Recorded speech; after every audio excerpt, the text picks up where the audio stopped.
Bonsoir à toutes et à tous.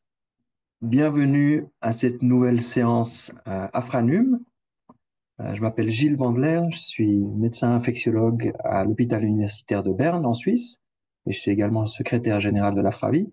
Je suis très content que vous nous rejoigniez pour cette séance qui va traiter d'une thématique très importante et de plus en plus importante vu qu'il s'agit de l'interaction ou l'association entre l'infection VIH et les maladies cardiovasculaires, les complications cardio-métaboliques. Donc, une nouvelle séance Afranum qui sera, comme à l'habitude, enregistrée et qui sera disponible sur la chaîne YouTube dès demain, j'imagine. Nous allons procéder comme d'habitude. Nous aurons trois présentations sur cette thématique, trois présentations d'une vingtaine de minutes qui seront suivies chacune d'une séance de questions-réponses où vous aurez la possibilité de prendre la parole pour poser vos questions ou d'écrire vos questions dans l'onglet Q&A ou Q&R que vous trouvez au bas de la page Zoom. Donc pas dans le chat, mais dans la page Q&A ou Q&R. Vous pouvez poser vos questions par écrit tout au long des présentations et puis je les reprendrai durant les pauses entre les différentes présentations. Voilà, donc nous allons commencer avec la première de ces présentations-là. C'est notre collègue, vous allez voir que c'est une séance, en parenthèse, c'est une séance totalement suisse. Je pense que c'est la première fois dans Afranum qu'on a une séance totalement suisse, vu que les trois présentateurs sont des collègues médecins qui travaillent en Suisse. Donc le premier, ça va être le docteur Olivier Nawej, qui est médecin infectiologue, chef de clinique au service des maladies infectieuses à l'hôpital universitaire de Genève en Suisse. Donc Olivier, je te demanderai de partager ton écran. Olivier va nous parler notamment d'une étude hyper importante qui a été publiée, dont vous avez sûrement entendu parler, l'étude REPRIEVE, et il va également vous parler plus en détail de risque cardiovasculaire et de l'évaluation de celui-ci dans la pratique clinique. Voilà. Olivier, ton écran pour l'instant, il est pas en full screen. Euh, Attends, ouais, du coup, faire autrement. on a le temps, donc on n'est pas dans le stress. Est-ce que là, vous voyez l'écran, Alors, et surtout la on, l'écran. présentation? Je vais lancer. Est-ce que vous voyez la présentation? On voit la présentation, mais toujours pas en full screen. Oh, pas en mode screen. Attends, je vais juste basculer entre deux viseurs. Voilà, cette fois, c'est bon. Là, c'est bon. C'est bon? Bah, Bon, là, c'est parfait. Voilà. Donc, Olivier, je te laisse tranquillement prendre la parole et en débutant avec les quelques questions de choix multiples à l'habitude. Donc, Olivier va, comme on le fait d'habitude, vous lire deux questions à choix multiples. Vous aurez le temps de répondre. Ensuite, on va regarder les réponses ensemble et ensuite, Olivier débutera avec sa présentation. Je te donne la parole, Olivier. Merci beaucoup. Merci Gilles et bonjour à tous. Donc, pour débuter cette présentation, donc les questions habituellement. Donc, on a une première question on va vous inviter à répondre. Donc, parmi ces scores, lequel prédit le mieux le score cardiovasculaire à 10 ans chez les personnes vivant avec le VIH? Donc, il y a plusieurs choix. Donc, soit le Framingham, soit le score ou score 2, le DAD, le PCE ou alors aucun d'entre eux. Donc, voilà, je vous laisse quelques secondes pour répondre à la première question.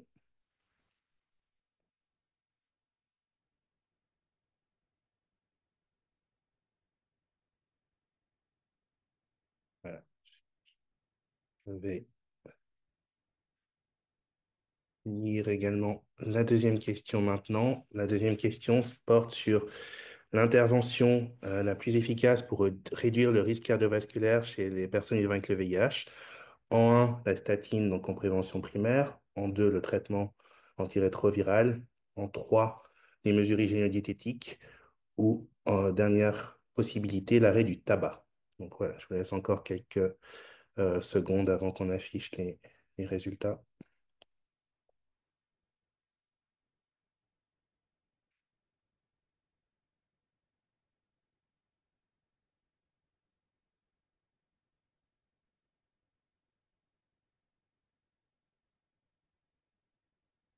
Si on en est au niveau des votes, mais...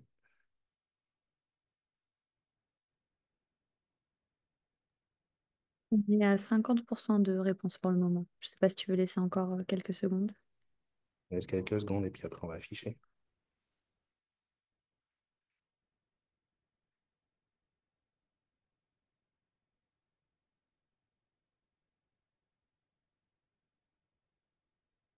Voilà, je propose qu'on on affiche Margot.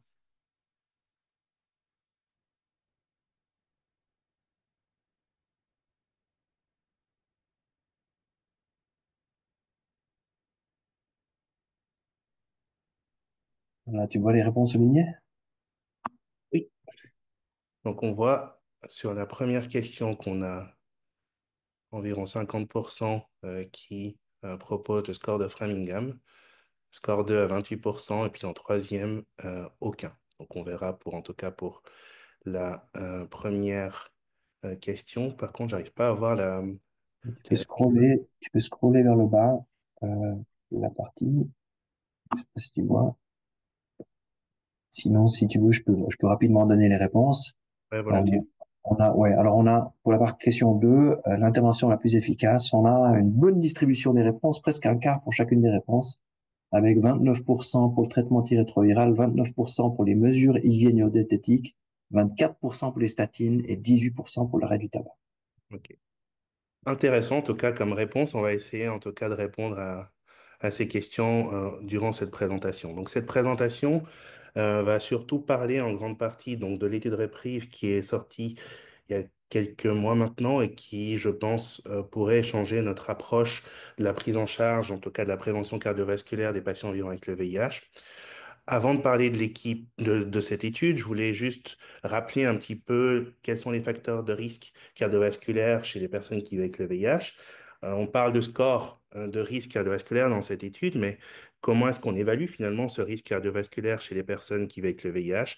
Je viendrai ensuite un peu plus en détail sur l'étude en elle-même et ensuite réfléchir un peu quel pourrait être l'impact sur la pratique clinique, voir déjà quelles sont les recommandations et puis avec quelques conclusions pour terminer cette présentation. Lorsqu'on parle de facteurs de risque cardiovasculaire et de VIH, on peut se poser la question au final, pourquoi on s'intéresse et de plus en plus on entend dans la littérature et dans la communauté qui s'occupe de patients avec le VIH, ça revient de plus en plus, les facteurs de risque cardiovasculaire, on s'y intéresse de plus en plus. Une des raisons est aussi liée au vieillissement de la population avec une augmentation de l'espérance de vie qu'on doit, entre autres, aux traitements antirétroviraux. On peut voir dans cette étude qui avait essayé d'estimer en Europe et en Amérique du Nord l'espérance de vie de patients qui vivent avec le VIH que on a une différence d'espérance de vie à l'âge de 40 ans qui a été évaluée en fonction du sexe, du taux de CD4 au moment du suivi et de l'année de début des antirétroviraux. Dans cette étude, ils ont mis 2015 qui était l'année charnière durant laquelle l'OMS, dans ses recommandations, a proposé un traitement indépendamment du taux de CD4. Ce qu'on peut constater, c'est qu'il y a effectivement une espérance de vie à l'âge de 40 ans qui est légèrement différente, mais assez proche entre hommes et femmes. Et un point essentiel qu'on peut voir, entre par exemple avant 2015 et après 2015, il y a une légère différence avec une augmentation de l'espérance de vie estimée après 2015. Et un point que je trouvais assez intéressant aussi, c'est de mentionner les différences pour les personnes qui ont des taux de CD4 bas au moment du début du suivi. On a quasiment 15 ans, que ce soit chez les hommes ou chez les femmes, et indépendamment de l'année, de diminution de l'espérance de vie en commençant les traitements antirétroviraux à un âge, finalement, un stade plus tardif. Donc, l'important du diagnostic et du traitement précoce. Et puis, on va le voir aussi, ces faits ont quand même un impact aussi potentiel sur le risque cardiovasculaire. Lorsqu'on parle d'espérance de vie, c'est aussi intéressant de regarder l'aspect des comorbidités des patients. Donc, dans cette étude, dans la base de données de la Kaiser Permanente, qui est une base de données aux États-Unis sur les assurances, ils ont essayé de regarder entre 2000 et 2016, comparer un peu la différence d'espérance de vie entre les personnes qui vivent avec le VIH et une autre base de données de personnes qui n'avaient pas le VIH qui étaient matchées. Ce dont on peut se rendre compte, c'est que euh, dans les années 2000-2003, la différence d'espérance de vie était d'environ 22 ans en défaveur des personnes qui vivent avec le VIH. contre une espérance de vie qui s'est vraiment un écart qui s'est réduit à peu près un peu moins d'une dizaine d'années. Donc ça, c'est déjà quelque chose de très intéressant lorsqu'on parle de l'espérance de vie totale. Et puis cet écart diminue pour les personnes qui ont initié le traitement antirétroviral avec des CD4 au-dessus de 500, avec une espérance de vie qui est à peu près une différence de 7 années. Ce qui est intéressant, par contre, c'est quand on regarde la différence d'espérance de vie sans comorbidité, on peut se rendre compte qu'il n'y a finalement pas de grande différence entre les années 2000 et puis le milieu des années 2010, avec respectivement 15 et 16 années d'espérance de vie de différence. Donc on voit par contre que finalement, cet écart d'espérance de vie n'est pas retrouvé lorsqu'on s'intéresse aux années sans comorbidité. Donc, il y a effectivement cette différence que je viens de mentionner. Lorsqu'on se regarde dans cette étude, quelles étaient les comorbidités, c'était intéressant également de voir. Sur la figure à votre gauche, on peut regarder les facteurs de risque cardiovasculaire, en tout cas certains classiques. Le diabète, on voit qu'il y a finalement un écart qui est resté stable ou en diminution, tout comme pour les maladies cardiovasculaires ou même le cancer. Par contre, sur la ligne du dessus, on voit des diagrammes qui montrent que pour certaines maladies chroniques, notamment les maladies hépatiques, rénales ou respiratoires, dont certaines d'entre elles sont aussi associées à une augmentation des facteurs de risque ou du risque cardiovasculaire, on a finalement soit une stabilité ou parfois même une légère augmentation de la différence sans maladie. Quelques généralités lorsqu'on regarde un peu dans la littérature par rapport aux facteurs de risque cardiovasculaire et au VIH. On a tous entendu qu'il y a une incidence d'événements cardiovasculaires qui est plus élevée par rapport à la population générale, qui est estimée dans certaines études entre 1,5 et 2 fois. Il y a aussi, lorsqu'on regarde la proportion de maladies cardiovasculaires attribuables au VIH, qui est passée, donc qui est en augmentation d'à peu près de 0,3% à 0,9% entre 1990 et 2015. Donc il y a une nette augmentation des maladies cardiovasculaires en lien avec le VIH. Et en Afrique subsaharienne, les maladies cardiovasculaires pourraient représenter plus de 15%. Un point aussi que je trouve intéressant, c'est que un patient vivant avec le VIH sur 5 a un risque cardiovasculaire modéré à sévère, en tout cas estimé.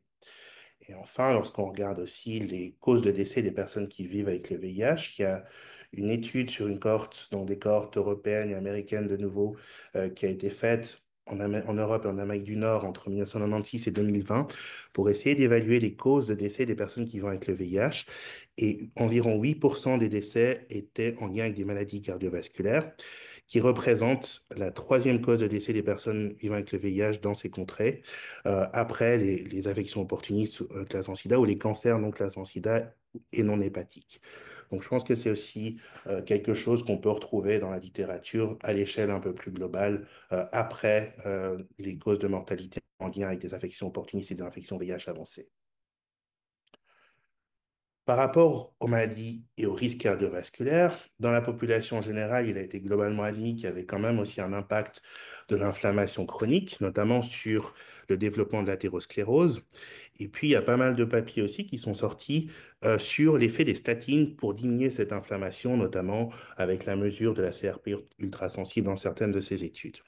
Lorsqu'on s'intéresse un peu plus spécifiquement aux personnes vivant avec le VIH, ce qu'on constate, c'est que ce risque persiste malgré un bon contrôle immunovirologique, ce qui laisse se poser la question des raisons pour lesquelles il y a cette persistance qui semble qu'il y ait malgré tout une augmentation des marqueurs de cette inflammation chronique, malgré un bon contrôle immunovirologique sous traitement antirétroviral. Et ce qui est également constaté, c'est que ces événements cardiovasculaires surviennent souvent de manière plus précoce. Et on a également un risque augmenté chez les personnes avec une charge virale non contrôlée ou des CD4 plus bas.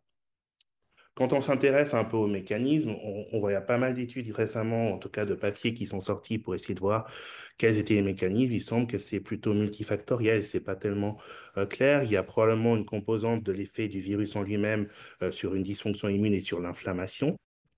Il y a aussi une augmentation de certains facteurs de risque traditionnels, dans la population des personnes qui vivent avec le VIH, par exemple le tabac en est un exemple, avec dans certaines cohortes où un tabagisme est à plus de 50% ou autour des 50%. On a aussi l'effet potentiel indésirable métabolique, notamment des antirétroviraux. Bernard Surian nous en parlera un peu plus tard. Et puis, il y a aussi quelques facteurs socio-économiques qui pourraient expliquer aussi soit certains comportements, soit certaines expositions qui pourraient augmenter le risque cardiovasculaire chez les patients.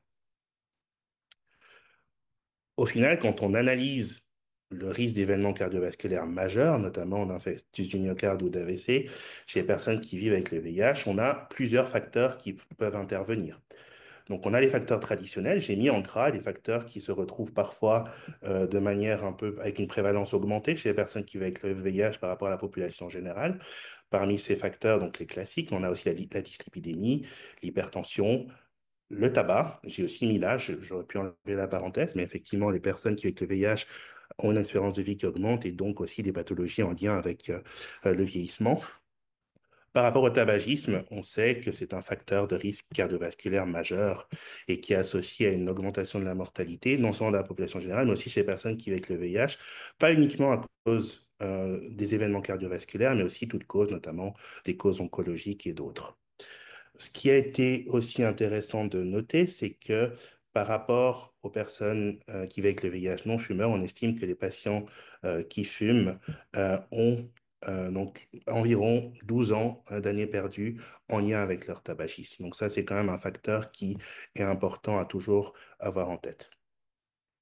L'autre point qui peut mettre à risque les patients de faire des événements cardiovasculaires majeurs sont les comorbidités. On a vu qu'il y a cette augmentation de l'espérance de vie, mais aussi de certaines comorbidités qui sont aussi plus précoces chez les patients pour différentes raisons pour lesquelles on n'a pas le temps de revenir aujourd'hui, notamment les maladies rénales chroniques, les hépatopathies chroniques de type stéatosique, notamment, augmentent le risque cardiovasculaire et donc le risque d'événements cardiovasculaires. On a aussi d'autres facteurs de risque qui ont été identifiés en lien avec le VIH, la lipodystrophie avec l'exposition à certains traitements plus anciens, la co-infection avec l'hépatite C, des facteurs génétiques, et puis les personnes qui utilisent certaines substances de manière chronique, la cocaïne, le cannabis, l'alcool, entre autres, sont des facteurs qui sont reconnus pour augmenter avec les autres facteurs le risque cardiovasculaire. Enfin, lorsqu'on s'intéresse au VIH et puis potentiellement aux antirétroviraux, il y a l'effet potentiel métabolique de certains antirétroviraux. On a, par rapport au VIH lui-même, cette augmentation, en tout cas, cette association avec une inflammation et une dysfonction immune. Plusieurs mécanismes ont été postulés. Ce qu'on constate, c'est qu'il y a une augmentation de certaines cytokines ou enzymes inflammatoires, l'IL-6, la CRP ultrasensible.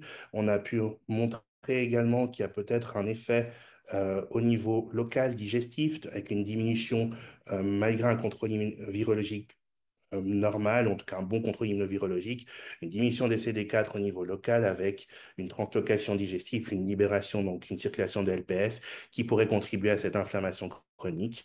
Et puis, il y a aussi la postulation de l'activation des CD4 et des CD8, notamment les CD4 et CD8 anti-CMV chez certaines personnes qui ont infecté.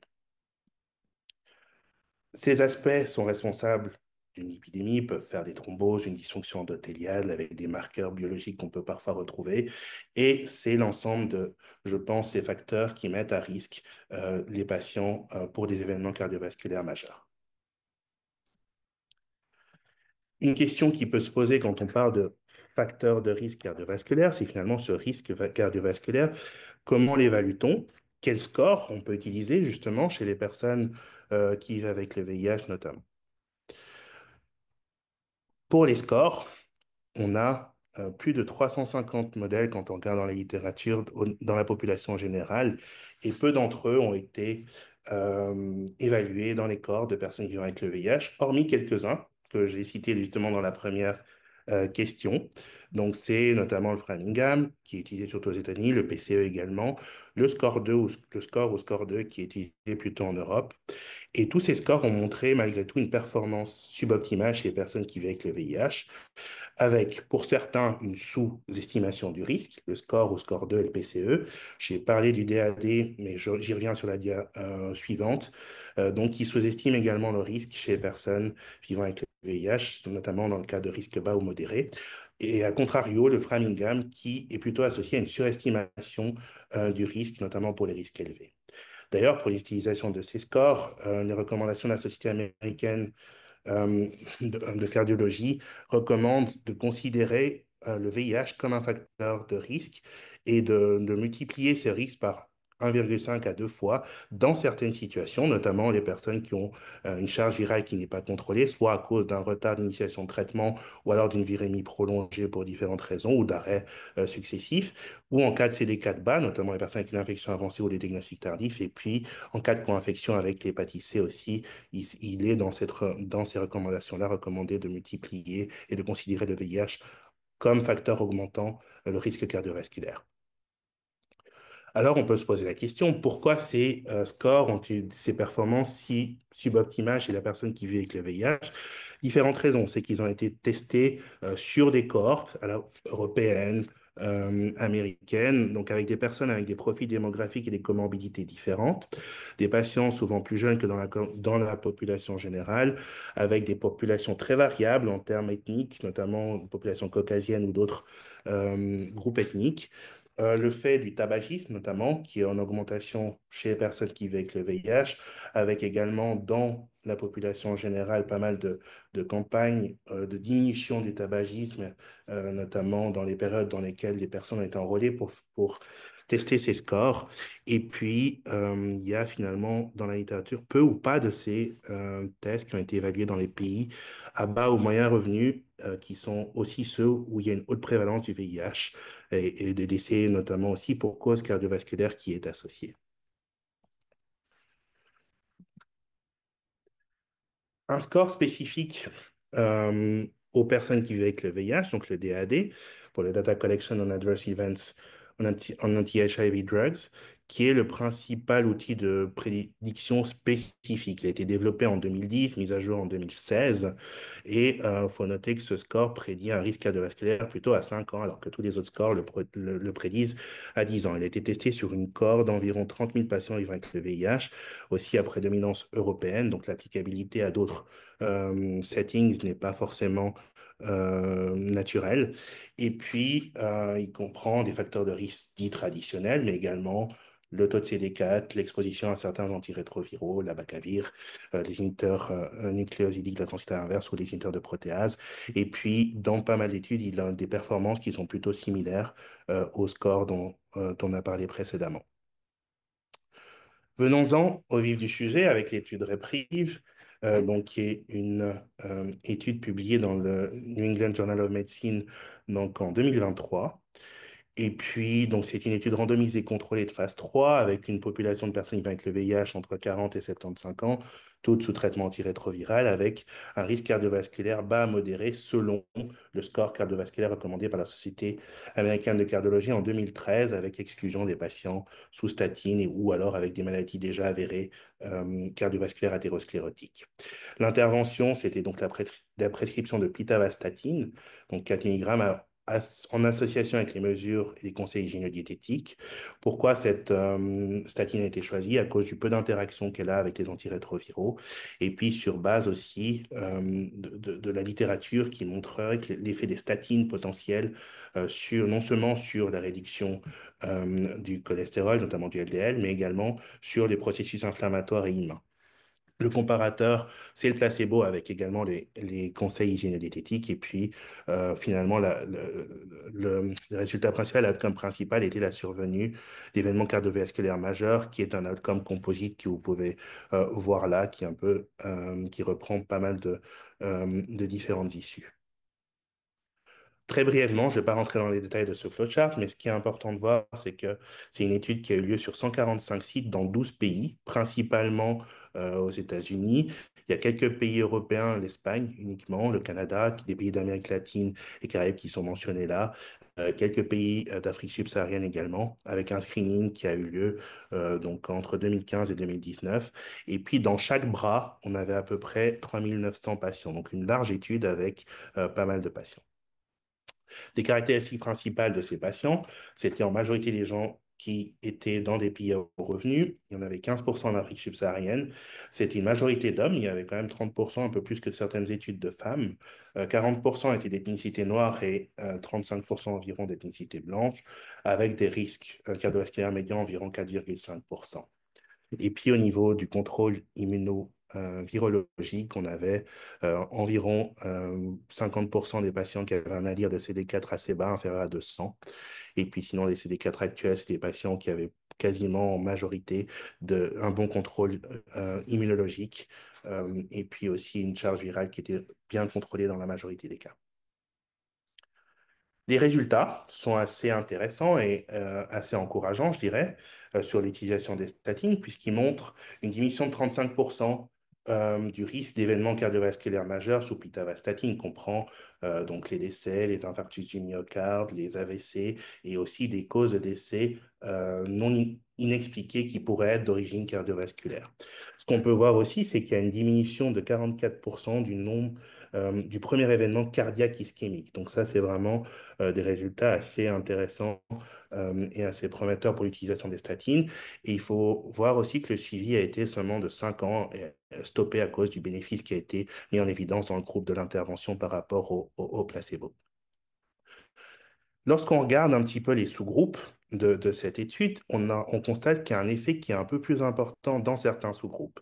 Parmi les personnes pour lesquelles il y a un effet plus important, celles qui avaient un score cardiovasculaire intérieur entre 5 et 10%, les personnes âgées de plus de 60 ans, les hommes, les personnes originaires d'Asie, les non-fumeurs ou les anciens fumeurs. Donc, on voit aussi l'impact du tabac qui maintient quand même les personnes avec un risque cardiovasculaire plus élevé et le risque d'événement également. L'absence d'hypertension, le nadir de CD4 soit inférieur à 200 ou supérieur à 350, et puis les patients qui ont des antirétroviraux depuis au moins 10 ans, et dans certaines régions, l'effet était un peu plus marqué, notamment dans les pays à haut revenu et l'Asie du Sud-Est. Lorsqu'on regarde l'impact sur le bilan lipidique, on voit qu'il y a quand même une baisse d'un peu moins de 30% sous pitavastatine avec des doses qui sont plutôt qui est une statine qui n'est pas parmi les plus puissants, donc c'est plutôt aussi intéressant avec par rapport au placebo, avec un effet similaire à la fois également pour le non-HDL cholestérol, et puis pendant toute la durée du suivi, on avait cet effet qui se maintenait. Donc on voit que il y a également dans cette étude un effet de la statine sur la survenue donc de l'outcome principal qui était indépendamment du taux de cholestérol LDL au début, au moment du screening. Il y a quand même avec les statines quelques effets indésirables, plus dans le bras sous statine que placebo, notamment l'apparition ou le développement d'un diabète, des myalgies ou des myopathies, qui étaient plus importantes dans le groupe sous statine. On peut s'y attendre également. Plus rarement, quand même, des affaires indésirables graves comme des myopathies, rhabdomyolyse ou une dysfonction hépatique. Donc relativement bien toléré tout de même. Je trouvais intéressant aussi de vous présenter cette sous-étude qui a été présentée donc, comme abstract à la dernière CROI, qui a essayé d'évaluer la relation entre la plaque coronarienne non calcifiée, analysée par le CT coronaire, les indices d'inflammation avec la mesure dans le sang de la CRP ultrasensible, IL6 et puis d'autres paramètres, et puis également des lésions myocardiques subcliniques avec le dosage de la troponine ultrasensible, leur lien avec les événements cardiovasculaires majeurs. Donc, dans cette sous-étude, ce qui a été montré déjà par rapport aux résultats, c'est qu'à baseline, il y avait 40% de personnes qui avaient des plaques non calcifiées. 62%, donc plus important chez les personnes qui ont ensuite eu un événement cardiovasculaire. Et pour celles qui n'ont pas eu, on restait à peu près autour des 40%. Donc, on voit qu'il y a une augmentation du risque d'événements cardiovasculaires majeurs avec la présence de plaques non calcifiées. Le risque relatif était de 2,5 dans cette sous-étude. Ce qu'on constate également, c'est l'association de l'augmentation de la CRP ultrasensible et de la troponine ultrasensible, ainsi que de l'IL6 à baseline, avec le développement d'événements cardiovasculaires majeurs, et puis la diminution sous pitavastatine de ce risque, notamment ce risque la diminution était plus importante chez les personnes avec des plaques non calcifiées. Je pense que ces résultats de ce sous-étude nécessiteront probablement des études un peu plus larges, mais ouvrent peut-être la voie à la réflexion à des marqueurs et peut-être qui nous permettront de mieux prévenir le développement de maladies cardiovasculaires, notamment peut-être avec la prévention primaire de statine. Rapidement, finalement, les recommandations pour l'utilisation des statines en prévention primaire chez les personnes qui vivent avec le VIH. J'ai mis ici deux recommandations qui sont les recommandations américaines d'une part et les recommandations européennes. On peut voir qu'il y a effectivement deux scores de risque qui sont proposés pour les patients avec des indications, je ne rentrerai pas dans les détails, mais en fonction du taux de LDL ou du risque cardiovasculaire, on peut mettre différentes statines en fonction du risque.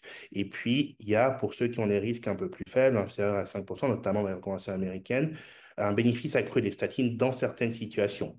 On a parlé des personnes avec une virémie mal contrôlée pour différentes raisons, des personnes avec un adulte de CD4 actuel ou un ADIR à moins de 350, les personnes avec la lipodystrophie, une hypoastrophie syndrome métabolique, la stéatose hépatique, le NASH, ou la co-infection à l'hépatite C. Donc, on sait que ces conditions augmentent également le risque cardiovasculaire.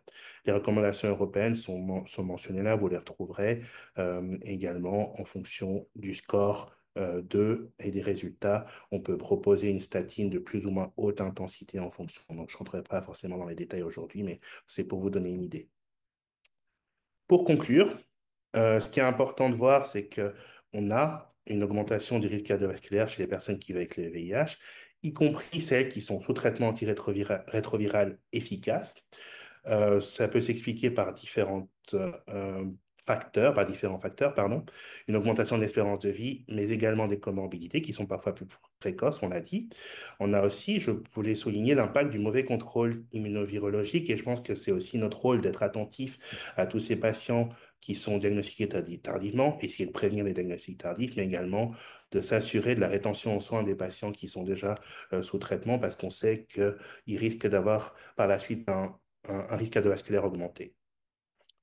On le voit, les scores de risque cardiovasculaire usuel ont une évaluation suboptimale pour les personnes qui vivent avec le VIH. La plupart le prédisent à 5 ans, à 10 ans, pardon, sauf le DAD qui était censé être le score le plus spécifique, mais avec une prédiction à 5 ans, mais qui a des performances qui sont semblables aux autres scores, avec pour les autres scores, le VIH qui n'est pas pris en compte comme facteur de risque cardiovasculaire. Et enfin, l'impact de l'étude REPRIVE peut nous poser la question de la place des statines en prévention primaire, notamment pour des patients avec un risque intermédiaire, à la fois pour leur effet hypolipémiant, mais également pour leur effet sur l'inflammation, l'activation immune chez les personnes qui vivent avec le VIH. On peut se poser dans le futur également la place de ces marqueurs biologiques donc qu'on a mentionnés. Et puis, une limitation qu'on peut mettre pour cette étude, c'est l'applicabilité plus globale. On l'a vu, les scores de risque utilisés l'ont été surtout avec des scores testés en Amérique du Nord et qui sont applicables pour les autres contrées. C'est une question qui peut se poser et qu'on peut légitimement avoir. Enfin, je tenais aussi à rappeler l'importance de la prise en charge des autres mesures qui diminuent le risque cardiovasculaire. Le sevrage tabagique, on en parle beaucoup, mais je pense que c'est très important. Le contrôle de la tension artérielle, les mesures hygiéno-diététiques, et puis la prévention et la prise en charge de certaines comorbidités dont on sait qu'elles sont associées à une augmentation du risque cardiovasculaire, mais également peut-être de manière systématique à voir s'il y a de la place pour optimiser le traitement antirétroviraux si on pense que certaines des molécules peuvent être associées. Voilà, j'en ai fini pour cette présentation et puis je suis à disposition pour des questions. Merci beaucoup, Olivier, pour cette fantastique présentation. C'était vraiment très, très bien. C'était important pour nous aussi à l'Afravi de thématiser cette étude Reprieve qui est une étude vraiment merveilleuse qui nous donne tout un tas d'informations et c'est pas fini, hein, les rapports sortent et sortent sur les sous-études, sur les différents éléments.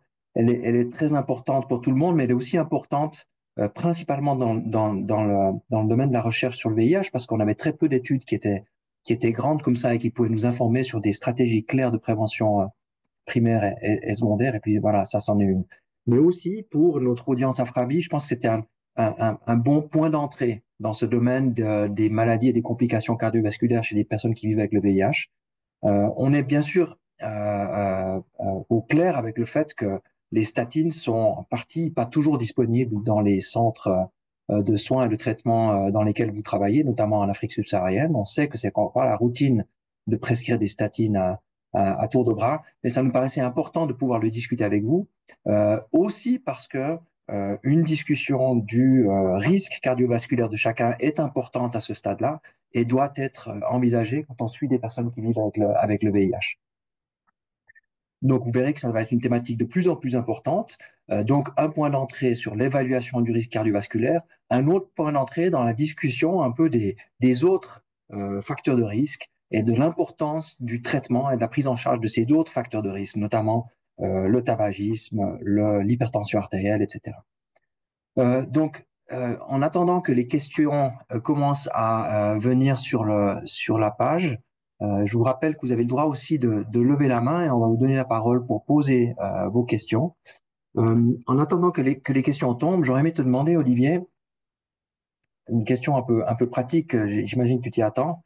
On a la plupart de l'audience travaille en Afrique subsaharienne. Et c'est vrai que l'évaluation du risque cardiovasculaire n'est peut-être pas toujours encore dans la routine de chacun de chacun des centres et des endroits où on suit des personnes qui vivent avec le VIH. Ça va le devenir avec le temps. Qu'est-ce que toi, tu pourrais proposer ou qu'est-ce que toi, tu conseillerais à nos auditeurs en termes de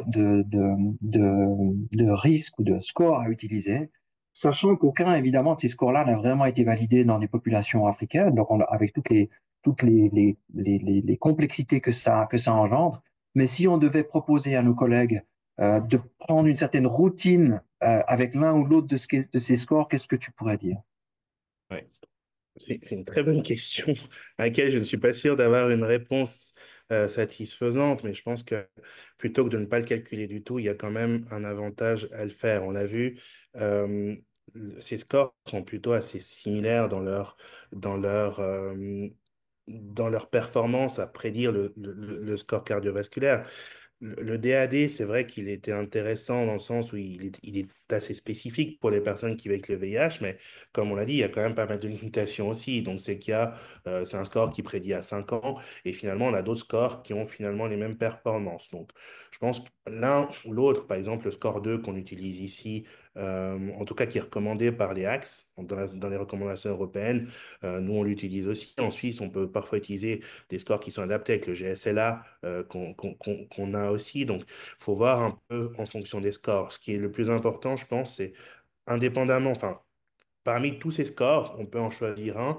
C'est vraiment les autres facteurs qui pourraient augmenter. Donc, je pense que la proposition de la société américaine de multiplier le risque cardiovasculaire d'1,5 à 2, oui, on peut essayer de faire cet exercice, mais ce qui est surtout important de voir, c'est que toutes ces personnes qui, soit n'ont pas une charge virale contrôlée, ou alors un nadir de CD4 ou des CD4 très bas, de les considérer forcément peut-être dans la catégorie un peu plus haute de risque cardiovasculaire et peut-être de ne pas retarder les mesures de prévention cardiovasculaire en fonction de ce score qui serait bas. Donc, je pense que j'insiste vraiment sur ça. Et tu l'as dit également, parce que ce qu'on voit aussi beaucoup, c'est que non seulement ça retarde les mesures de prévention, et parfois, on a aussi une utilisation ou un traitement suboptimal, que ce soit pour traiter la dyslipidémie. Beaucoup de patients ont une statine qui est prescrite, mais sans atteindre les cibles qui seraient Mhm. protectrices.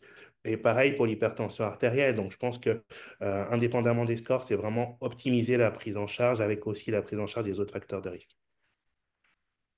Merci. Et puis surtout de prendre la routine, en fait, de prendre l'habitude de le calculer Exactement. régulièrement chez les gens. Ouais, et que ce soit l'un ou l'autre, je suis d'accord avec toi. Pour l'instant, on n'a pas de score parfait pour le contexte africain. Donc, que ce soit l'un ou l'autre, il faut prendre une certaine routine. Ouais. Exactement. Et l'évaluation des facteurs de risque cardiovasculaire, je pense, dans les populations des personnes qui vivent avec le VIH, devient de plus en plus importante et je pense qu'elle doit devenir systématique. Ouais, tout à fait. Margot, on a une main levée. Aliou Baldé, je vous donne la parole. Ah oui, bonjour, merci pour cette excellente présentation. J'avais déjà écrit les questions, mais je vais je vais les lire. Oui, oui, Euh, allez-y. Voilà, deux petites questions. Pour les facteurs de risque cardiovasculaire traditionnels, est-ce qu'on y retrouve la grippe saisonnière ou non et le Covid? La deuxième question, c'est pour les personnes vivant avec le VIH dans l'étude de Reprieve qui avaient un taux de cholestérol normal ou bas, est-ce que Mhm. quand même on les retrouve un bénéfice de la pitavastatine? Euh, Troisième question, je rajoute. En Afrique, on a beaucoup plus, j'ai l'impression qu'on a beaucoup plus de simvastatine et de rosuvastatine. Est-ce qu'on peut utiliser ces deux molécules-là à la place de la pitavastatine? Donc, pour la première question, la grippe et le Covid ne sont pas considérés comme des facteurs de risque cardiovasculaire traditionnels en tant que tels. C'est souvent des infections effectivement plutôt aiguës. Après, pour le Covid, il y a des manifestations post-Covid, on pourrait se poser la question, mais actuellement, ce n'est pas le cas. Pour la deuxième question, oui. Pour la deuxième question, par rapport au fait, pour les personnes qui avaient un taux de cholestérol normal, ou en tout cas ou bas, au moment de l'initiation de la pitavastatine, oui, justement, il y a également, pour certaines sous-catégories, il y a eu quand même un bénéfice de la pitavastatine dans l'étude REPRIVE. Donc, c'est un peu aussi en lien avec les données qui sortent sur l'effet non seulement hypolipémiant des statines, mais probablement quand même un effet soit immunomodulateur ou en tout cas anti-inflammatoire également de l'utilisation de statines qui est peut-être recherchée dans leur prescription dans la prophylaxie primaire, en tout cas suite au résultat, c'est peut-être un effet qu'on pourrait rechercher. Enfin, la dernière question. Oui, ils ont choisi la pitavastatine qui était disponible à cause du risque d'interaction. Je pense que les autres statines peuvent également être utilisées. Il faut toujours faire attention aux interactions médicamenteuses avec les traitements antirétroviraux, mais si un patient pourrait bénéficier d'une statine, après, dans les recommandations, il y a différents niveaux de statine, mais on peut aussi mettre pour les patients qui sont à risque intermédiaire, chez qui on pense qu'ils pourraient avoir le bénéfice d'une statine, prendre une autre statine et puis commencer avec des doses un peu plus faibles à titrer selon aussi le taux de LDL et les cibles qu'on veut atteindre. Merci Olivier. Je prends rapidement encore deux, trois questions dans le chat.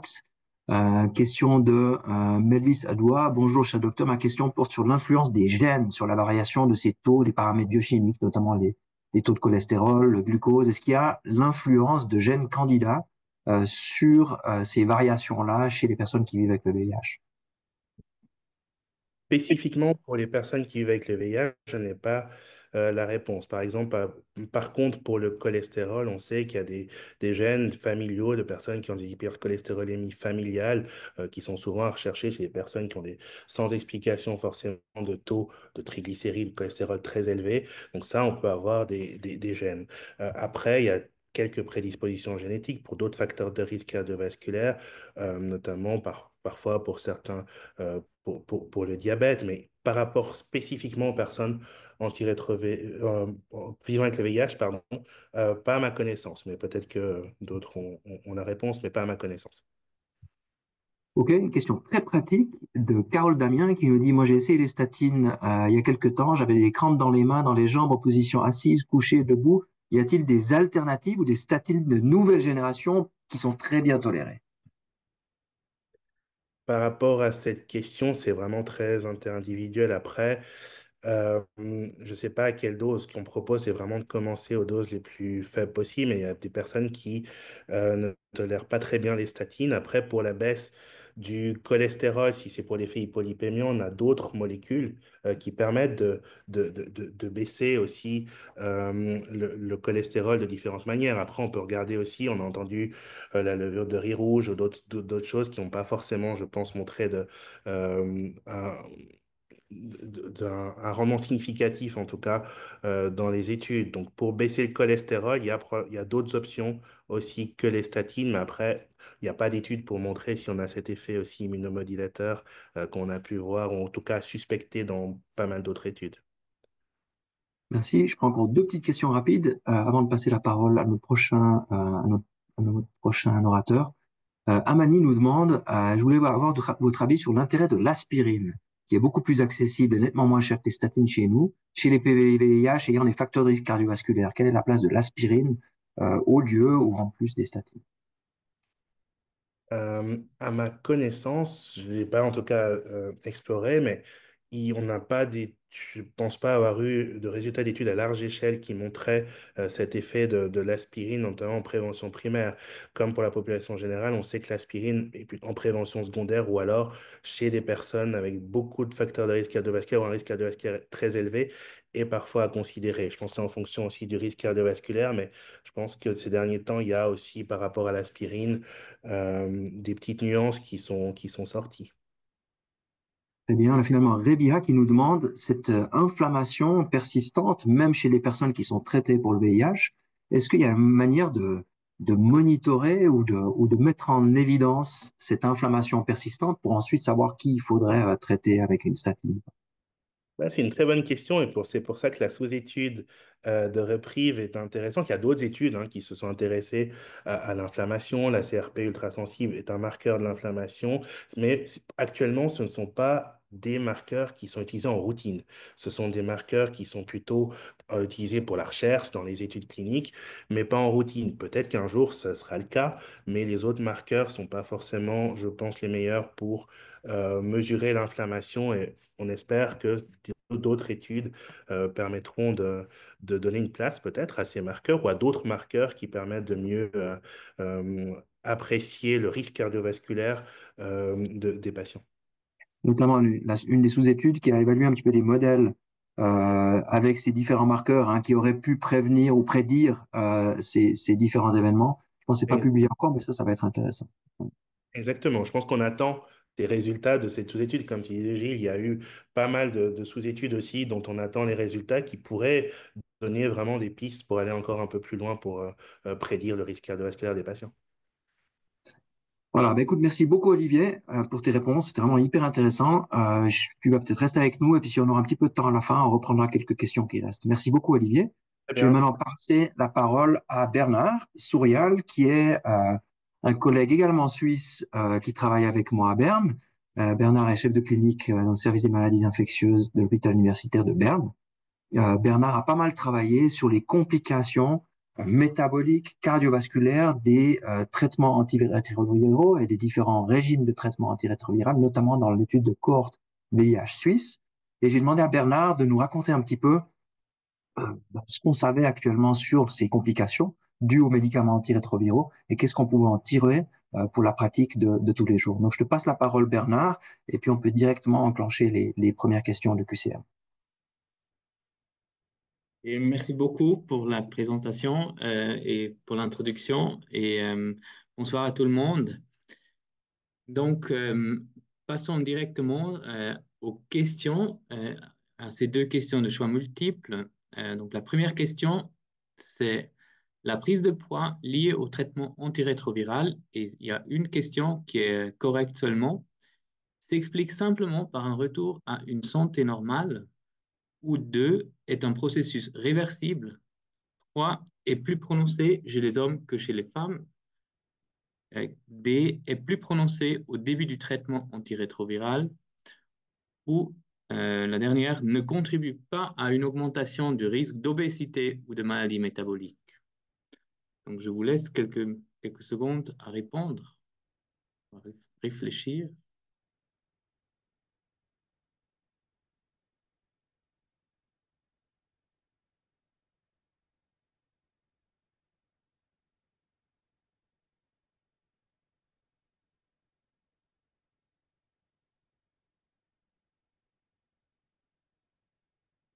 Et peut-être on commence avec la deuxième question. La deuxième question, c'est aussi c'est une seule réponse correcte. En comparaison avec un traitement par l'efavirenz, le traitement par les inhibiteurs de l'intégrase est associé à un risque plus élevé de A, de maladies cardiovasculaires, B, d'échec virologique, C, d'obésité, voilà, quatrième, de troubles psychiatriques. Je laisse quelques secondes. euh, pour répondre.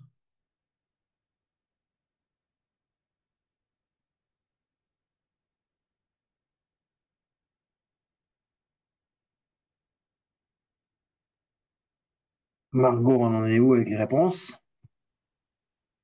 45% de participants. Encore, on attend le 50. Ok, 48. Et après, Il tu nous peux en manque lancer. un ou deux. Ouais.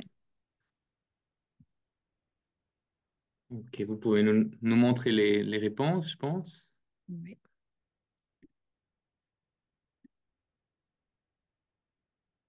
Ah, voilà. Alors, oui, la question 1 est plus prononcée au début du traitement antirétroviral. C'est 43% qui dit ça. De mon avis, ça, c'est la réponse correcte. Ça, on a vu dans tous les études. Est un processus réversible. Ça, on ne sait pas forcément. Je vais vous montrer une étude où on a regardé ça un petit peu. Euh, 17% ont dit s'explique simplement par un retour à une santé normale. Ça, je vais vous montrer que ce n'est pas le cas. Est plus prononcé chez les hommes que chez les femmes. Non, c'est le contraire. Ce qu'on a trouvé, c'est plutôt les femmes et ne contribue pas à une augmentation du risque d'obésité. Je pense que ça, c'est pas correct. La deuxième question, la majorité dit euh, l'inhibiteur d'intégrase sont associés à un risque plus élevé d'obésité. Je pense que ça, c'est la réponse correcte. C'est aussi associé à des maladies cardiovasculaires, mais ça, c'est pas autant clair euh, que l'obésité. L'échec virologique, ça, c'est pas le cas. On sait que les favirenz a une barrière génétique plus faible que les inhibiteurs d'intégrase et fait aussi plus de troubles psychiatriques que les inhibiteurs euh, d'intégrase. Donc, je vais commencer au début avec ce qu'on sait sur la prise de poids sous le traitement antirétroviral. Et pourquoi c'est important? Je pense Olivier a déjà bien montré que les risques cardiovasculaires, c'est important chez les patients vivant avec le VIH.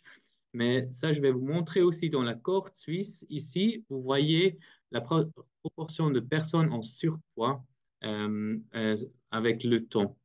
Et vous voyez la ligne noire, ça c'est la masse corporelle moyenne des participants de la cohorte suisse. Et en 1999, c'était à peu près entre 22 et 23, le BMI moyenne. Et ça a augmenté avec le temps. Et maintenant, c'est presque à 25. Donc en 2019, la moyenne était à 25 et on se rappelle que 25 et au-dessus de 25 euh, signifie le surpoids. Et si on regarde les barres ici, vous voyez que tout ce qui est en gris et en noir, c'est des gens qui sont en surpoids ou en obésité. Et vous voyez qu'en 2019, environ 50% de nos participants de la cohorte suisse étaient en surpoids. Donc, euh, le surpoids ou l'obésité est devenu une des comorbidités les plus importantes de nos patients ici et de conseiller sur ça est devenu quelque chose de très important dans la prise en charge. Mais on sait que ce n'est pas seulement les facteurs traditionnels qui mènent à cette obésité, mais on sait que aussi les antirétroviraux jouent un rôle important. Et tout ça a un peu commencé avec l'étude d'Advance qui a été menée en Afrique du Sud. C'était une étude randomisée de un peu plus que 1000 personnes vivant avec le VIH qui ont été diagnostiqués et traités avec trois traitements antirétroviraux différents. Donc, en vert, vous voyez le traitement standard, là, pour cette époque, c'était l'efavirenz en combinaison avec le tenofovir disoproxyl fumarate ou le TDF et l'emtricitabine. En bleu, les gens qui ont reçu le dolutegravir avec le TDF et emtricitabine. Et en rouge ou orange, les gens qui ont reçu le dolutegravir avec le TAF-FTC. Et vous voyez que l'efficacité était très bonne dans cette étude, dans tous les trois régimes, mais vous voyez que les gens qui ont reçu le dolutegravir avec la TAF ont gagné plus que 7 kilos dans les 2 premières années. en comparaison avec les gens qui ont reçu de TDF avec le dolutegravir et encore moins les gens qui ont reçu TDF et l'efavirenz. On a aussi vu dans cette étude que c'était les femmes qui ont pris le plus de poids, et c'était beaucoup plus que les hommes. Et vous voyez également que dans les 2 premières années, la courbe a toujours pas vraiment plafonné. Donc, l'augmentation de poids dans ces gens-là continue. Et cette étude a mené à 4 hypothèses principaux pour expliquer pourquoi ou comment les médicaments peuvent euh, mener à cette prise de poids. Et l'hypothèse principale, c'était le retour à un état de santé normal. Donc, tous ces gens ont une infection de VIH qui entraîne un catabolisme du corps. C'est une infection importante et donc les gens normalement perdent du poids. Une fois qu'on commence le traitement, ils regagnent du poids. Donc ça, c'est un effet qu'on espère et c'est un effet qu'on cherche aussi chez ces gens. Euh, mais on a discuté aussi un effet direct des médicaments, donc là, notamment de la tenofovir alafénamide ou le TAF. Et aussi, on a pensé que peut-être le TDF peut entraîner un effet suppressif du poids. Donc, les gens qui reçoivent ce médicament n'augmentent pas autant de poids que normal. Et finalement aussi, on a bien évidemment aussi dit que probablement c'est aussi un effet direct de la dolutegravir en comparaison avec les autres substances antirétrovirales. Que c'est pas seulement un retour à la santé normale était clair après cette étude qui a été publiée l'année passée, qui était menée dans la Cascade Cohort. Ça, c'est une cohorte, une collaboration entre cohortes en Europe, le Royaume-Uni et le Canada. Et il y avait un peu plus que 5000 patients qui ont commencé le traitement antirétroviral dans l'année qui a suivi l'infection, en fait. Donc là, on a vraiment une population de gens qui ont été infectés et rapidement traités. Donc ça veut dire que le catabolisme, et ces gens, normalement, souvent, sont toujours asymptomatiques, ont des CD4 qui sont encore dans la norme. Donc là, on n'attend pas un effet un retour à la santé normale importante. Et ce que cette étude a bien montré, c'est que même si ces gens n'ont pas été infectés pendant longtemps, ils ont également pris du poids au début du traitement.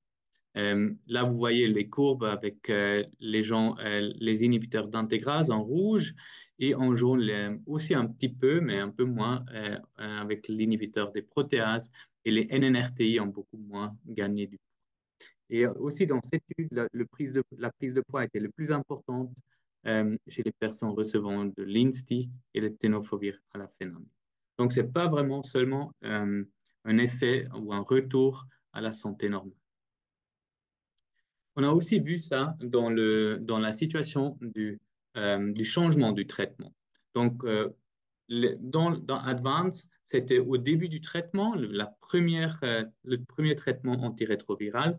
Et nous, dans la cohorte suisse, on a regardé qu'est-ce qui se passe chez les gens qui reçoivent un traitement antirétroviral et ont une infection contrôlée, une virémie indétectable et qui changent du traitement qui contient un TDF à un traitement avec le TAF, avec TAF. Et vous voyez ici, à gauche de cette ligne, tous les gens sont sous un traitement TDF et à droite, ces gens-là ont switché pour un traitement avec TAF. Et vous voyez, la ligne bleue montre bien que il y a une augmentation du poids en moyenne de 1,7 kg après un an et demi. Et il y a une différence de à peu près 1,1 kg entre les deux groupes. Donc, beaucoup moins qu'au début du traitement. Ce n'est pas les mêmes kilos qu'à l'étude Advance. Mais on a aussi vu que cet effet était plus prononcé chez les femmes et surtout aussi chez les femmes d'origine africaine. C'est quelque chose qui plusieurs études ont montré et c'est quelque chose qu'on comprend aussi toujours pas. Mais on a vu que c'est, il y a un effet du médicament ou de changement du médicament et pas seulement au début du traitement. Donc, la question naturelle ou que nous en posée en clinique, c'est que, OK, ces gens ont reçu un traitement avec tenofovir alafénamide. Qu'est-ce qu'on fait maintenant? Les gens ont pris du poids à cause, ou peut-être à cause de ce traitement. Et qu'est-ce qu'on peut faire? Et la question principale, la réponse principale était, OK, on arrête le TAF et on donne un traitement différent. Et vous voyez ici, on a étudié ça dans la cohorte suisse. Donc, qu'est-ce qui se passe avec le poids une fois qu'on arrête la TAF?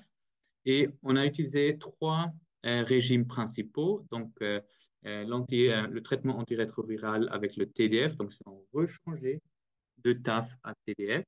Ça, c'est le premier diagramme là. Au milieu, vous voyez que ça, c'est des gens qui ont arrêté la TAF et maintenant sont sous un traitement de dolutegravir et lamivudine sans tenofovir. Donc, ça, c'est un traitement assez fréquent maintenant chez nous. Et le troisième, c'est les gens qui ont reçu les injectables, donc la cabotegravir, rilpivirine, qui est aussi un traitement sans TAF. Et vous voyez ici le changement de poids et seul le groupe qui a re-switché pour le TDF a vraiment diminué le poids. Les gens qui ont seulement arrêté le TAF au milieu et à droite n'ont pas forcément changé beaucoup de poids. Donc, peut-être c'est un processus réversible, mais là, on n'a pas beaucoup d'évidence. Donc, seulement arrêter TAF ne fait pas un effet de réversation. Et, mais peut-être il y a vraiment un effet qui est suppresseur du poids. Donc, peut-être les gens qui prennent le TDF ont la tendance de gagner moins de poids ou même perdre un petit peu de poids avec le temps. Il y a aussi l'idée que peut-être c'est ni le TAF ni TDF, peut-être c'est les inhibiteurs d'intégrase qui entraînent l'obésité, qui forcent l'obésité. Il y a plein d'études qui ont regardé ça, qui ont montré ça. Ça, c'est juste une de ces études qui était menée dans une cohorte des États-Unis. C'est à peu près 1000 personnes qui étaient à gauche là sous un traitement sans INSTI, donc principalement des inhibiteurs de protéase et un tiers ont reçu les NNRTI. Et à droite, vous voyez ils ont changé à raltegravir, elvitegravir ou dolutegravir. Donc là, c'est une étude un peu plus ancienne. Ils ont utilisé plus la raltegravir. Et vous voyez que le poids, au début ou après le changement, a nettement augmenté. Et puis, continue, donc la courbe continue à augmenter euh, plus rapidement qu'avant. Donc, et il paraît que aussi les inhibiteurs d'intégrase peuvent contribuer à la prise de poids. Quelque chose de très intéressant, c'est de cette étude, aussi de l'Advanced Study de l'Afrique du Sud, de 500 patients, ils ont eu des données sur les génotypes. Et donc, avec les données génotypes, on peut prédire comment les gens métabolisent l'effavirenz. Il y a trois catégories. Les gens qui métabolisent l'effavirenz rapidement, donc c'est les extensive metabolizers. Ici, c'est marqué en rouge. Donc ça, c'est des gens qui, après prendre le dose standard de l'effavirenz, ils métabolisent ça rapidement. Donc, il y a moins de concentration de ce médicament avec le temps dans leur corps. Il y a deux autres catégories, ceux qui ont une métabolisation intermédiaire, donc plus ou moins euh, ni rapide ni long. Et la catégorie long, ça, c'est des patients qui peut-être ont une métabolisation plus lente et aussi des taux plus élevés de l'effavirenz dans le sang. Et là, vous voyez que le changement de poids des gens qui sont des extensive metabolizers, donc l'effet de l'effavirenz part rapidement, ils ont pris exactement le même taux de poids euh, que les gens qui ont reçu la dolutegravir dans cette étude. Donc, ça, c'est la ligne bleue, bleu foncé. Par contre, les gens qui sont des slow metabolizers, ils ont même perdu un peu de poids. En tout cas, ils n'ont pas augmenté du poids. Et les gens qui sont intermédiaires, là, la courbe est horizontale. Donc peut-être c'est aussi pas seulement un effet de la dolutegravir, mais peut-être un effet de l'effavirenz dans cette étude qui en fait entraîne une toxicité. Ça peut être des troubles d'inappétence ou de troubles neurologiques qui mènent à que les gens qui prennent pas autant de poids que normal, ce qui pourrait, pourrait être les gens qui reçoivent les inhibiteurs d'intégrase comme la dolutegravir. OK, mais la question aussi, c'est, OK, les gens, peut-être ils gagnent un peu de poids, mais est-ce que cette prise de poids ou est-ce que ces médicaments avec cette prise de poids, est-ce que ça contribue aussi aux maladies métaboliques? Et oui, ça c'est le cas. Donc, on sait ça surtout sur les inhibiteurs d'intégrase. Donc ça, c'était une étude de la cohorte RESPON. Ça, c'est une collaboration entre cohortes européennes et principalement, Europe et de l'Australie. Et ça, c'est une étude avec un peu plus de 4600 patients. Et là, ils ont estimé le risque pour développer l'hypertension artérielle. Et vous voyez ici, donc, le risque des inhibiteurs d'intégrase en comparaison avec les NNRTI est plus élevé, est au-dessus de 1. Pour tous les patients, donc pour tout le monde, le risque est plus élevé pour développer l'hypertension artérielle. Et ça, c'était aussi le cas pour les gens qui ont commencé le traitement avec les inhibiteurs d'intégrase ou des gens qui ont été déjà sous un traitement stable et qui ont switché dans une situation pour simplification ou quoi qu'autre. Et tous ces gens-là ont un risque plus élevé, parfois presque 2 fois plus élevé pour développer une hypertension artérielle. Et à droite, vous voyez que c'est le cas pour presque tous les inhibiteurs d'intégrase. Il paraît que ce n'était pas le cas pour l'elbitagravir, qui ici était la référence, mais en tout cas pour dolutegravir et bictegravir, qui sont les inhibiteurs d'intégrase les plus utilisés mondialement. Il paraît que le risque de diabète est également plus élevé. C'est quelque chose qu'on peut s'imaginer. Si les gens prennent du poids aussi, le risque du diabète monte. Donc ça, c'est une étude, une très grande étude de 40 000 personnes assurées aux États-Unis de Medicaid. Et vous voyez ici que, en comparaison avec d'autres médicaments, d'autres traitements antirétroviraux, vous voyez que tous les INSTI mènent à une 30% plus de risque pour développer le diabète. Et aussi, c'était le cas pour tous les substances individuelles, la raltegravir et le dolutegravir et le elvitegravir. Bon, après, il reste la question, est-ce que tout ça mène à un risque plus élevé de maladies cardiovasculaires, donc l'infarctus de myocarde, les AVC ou des problèmes d'artères en général? Et donc, cette étude qui a été faite dans la cohorte RESPOND, encore une fois, cette collaboration d'Europe et Australie, là, ils ont montré dans 30 000 patients qu'effectivement, il y a un risque plus élevé. Et pour vous montrer ici ce graphe, vous voyez que euh, si le point est au-dessus de cette ligne, ça veut dire que le risque est plus élevé d'événements cardiovasculaires, et au-dessous, ça veut dire qu'il y a une réduction du risque d'événements cardiovasculaires. Et la référence, c'est des gens qui ont jamais reçu d'inhibiteurs d'intégrase.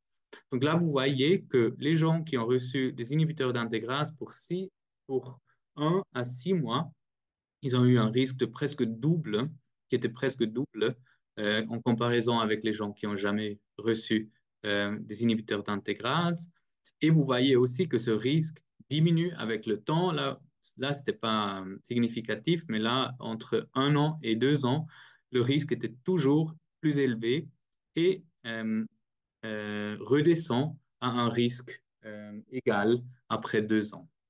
Donc, cette étude a montré que tout de suite après le début d'un traitement inhibiteur d'intégrase, le risque de maladie cardiovasculaire est beaucoup plus élevé chez les gens qui reçoivent les INSTI. Mais la question difficile, c'est un peu si vous avez un patient devant vous, est-ce que ces résultats peuvent appliquer à ce patient? Le problème, c'est que ces patients étaient tous dans une population, donc ça veut dire que ces gens-là, ils peuvent avoir commencé un traitement avec les inhibiteurs d'intégrase, ou c'est des gens qui ont été sous un traitement avec les NNRTI ou d'autres médicaments et ont switché, soit parce qu'ils ont eu un VIH contrôlé et c'est seulement une simplification, ou ça peut être à cause d'un échec virologique. Et tout ça sont des situations très différentes et on a essayé de vraiment mieux comprendre qu'est-ce qui se passe là. Donc, nous, dans la cohorte suisse, on a regardé déjà chez les gens qui ont commencé un traitement avec les inhibiteurs d'intégrase. Est-ce que là, ça, c'est le cas? Et vous voyez ici, tout ça, c'est des gens qui ont commencé un traitement antirétroviral. Donc, c'est avec le premier traitement, soit ils ont reçu de l'INSTI ou d'autres médicaments rétroviraux. Et vous voyez que si on regarde juste comme ça, il y a effectivement un risque un peu plus élevé. Mais si on prend les différences des deux populations en compte et on utilise et on ajuste pour ça avec des méthodes statistiques, vous ne voyez pas de différence de risque cardiovasculaire entre les deux groupes. Donc notre étude ici a montré que au début d'un traitement antirétroviral, si on, ça ne fait pas de différence en termes de risque cardiovasculaire si on commence avec des inhibiteurs d'intégrase ou avec d'autres médicaments antirétroviraux. Mais il restait encore à voir qu'est-ce qui se passe pour les gens qui ont un traitement stable et qui changent d'un traitement non-INSTI à un traitement INSTI. Et ça a été fait dans la cohorte HIV causal aussi récemment. Et là, vous voyez à gauche, ça c'est la population, la même population de la cohorte suisse. Là, vous voyez, c'est 21 000 patients qui ont commencé les INSTI et comparé avec les gens qui ont commencé un non-INSTI. Et vous voyez aucune différence de risque cardiovasculaire. Et à droite, c'est c'est un peu plus que 65 000 personnes qui étaient sous un traitement non-INSTI et qui ont changé pour un INSTI, ça c'est les gens en rouge, et ou les gens qui ont commencé, qui étaient sous d'autres médicaments et à continuer les médicaments non-INSTI. Et là aussi, vous voyez que peut-être il y a une différence au début, mais cette différence n'était pas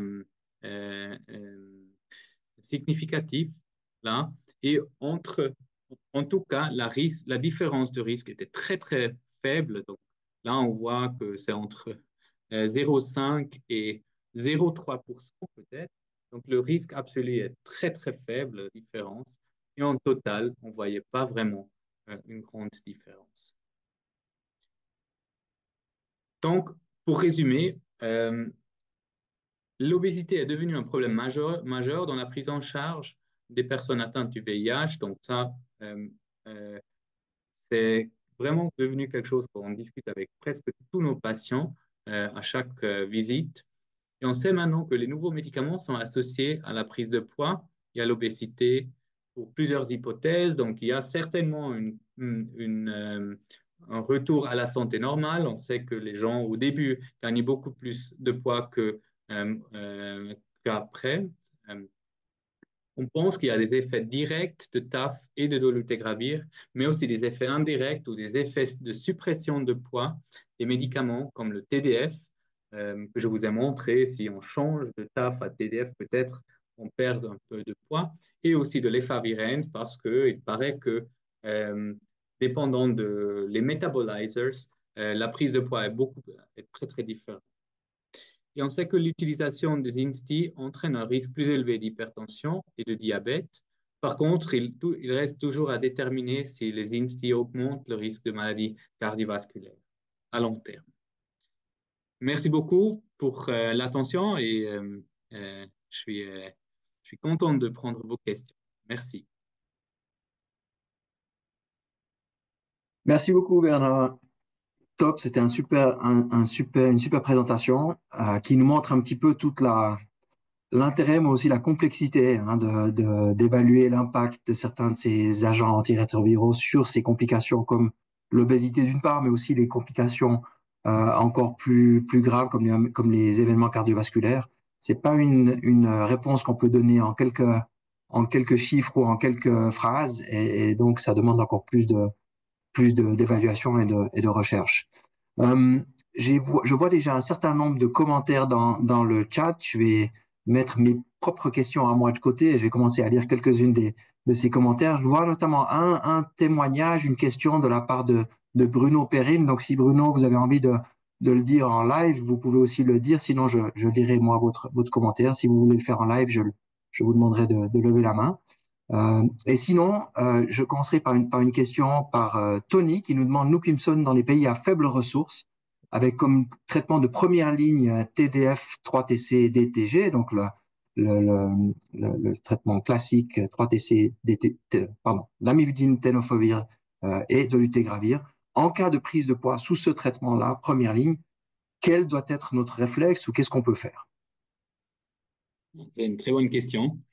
Bon, je pense, sous un traitement de TDF, de tout ce qu'on sait maintenant, j'ai pas l'impression qu'on peut beaucoup faire en termes euh, de, de amélioration ou de changement de traitement pour vraiment influencer le poids.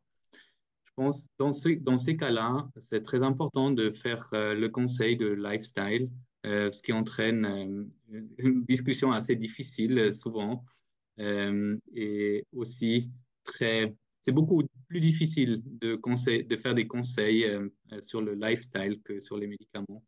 Donc ça veut dire qu'il faut parler sur euh, ce qu'ils mangent, est-ce qu'ils bougent et tout ça, l'alcool. Je pense que ça, c'est beaucoup plus important que le changement de traitement antirétroviral.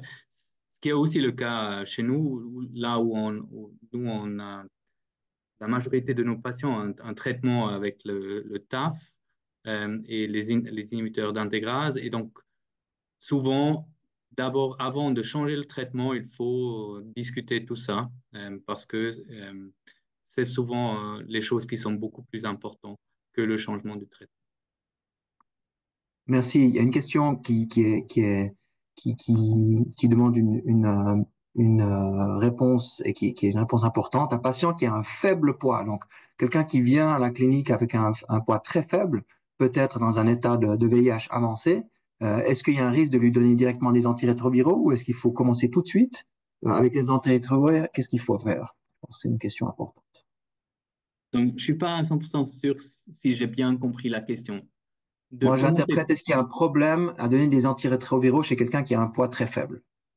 Ah, ok. Non, je pense non. C'est important de commencer directement euh, dans ces situations-là. On sait que ces gens sont des gens qui peuvent gagner le plus de poids, ce qui peut être un effet désirable dans ce cas-là. Euh, mais c'est important de donner les traitements directement.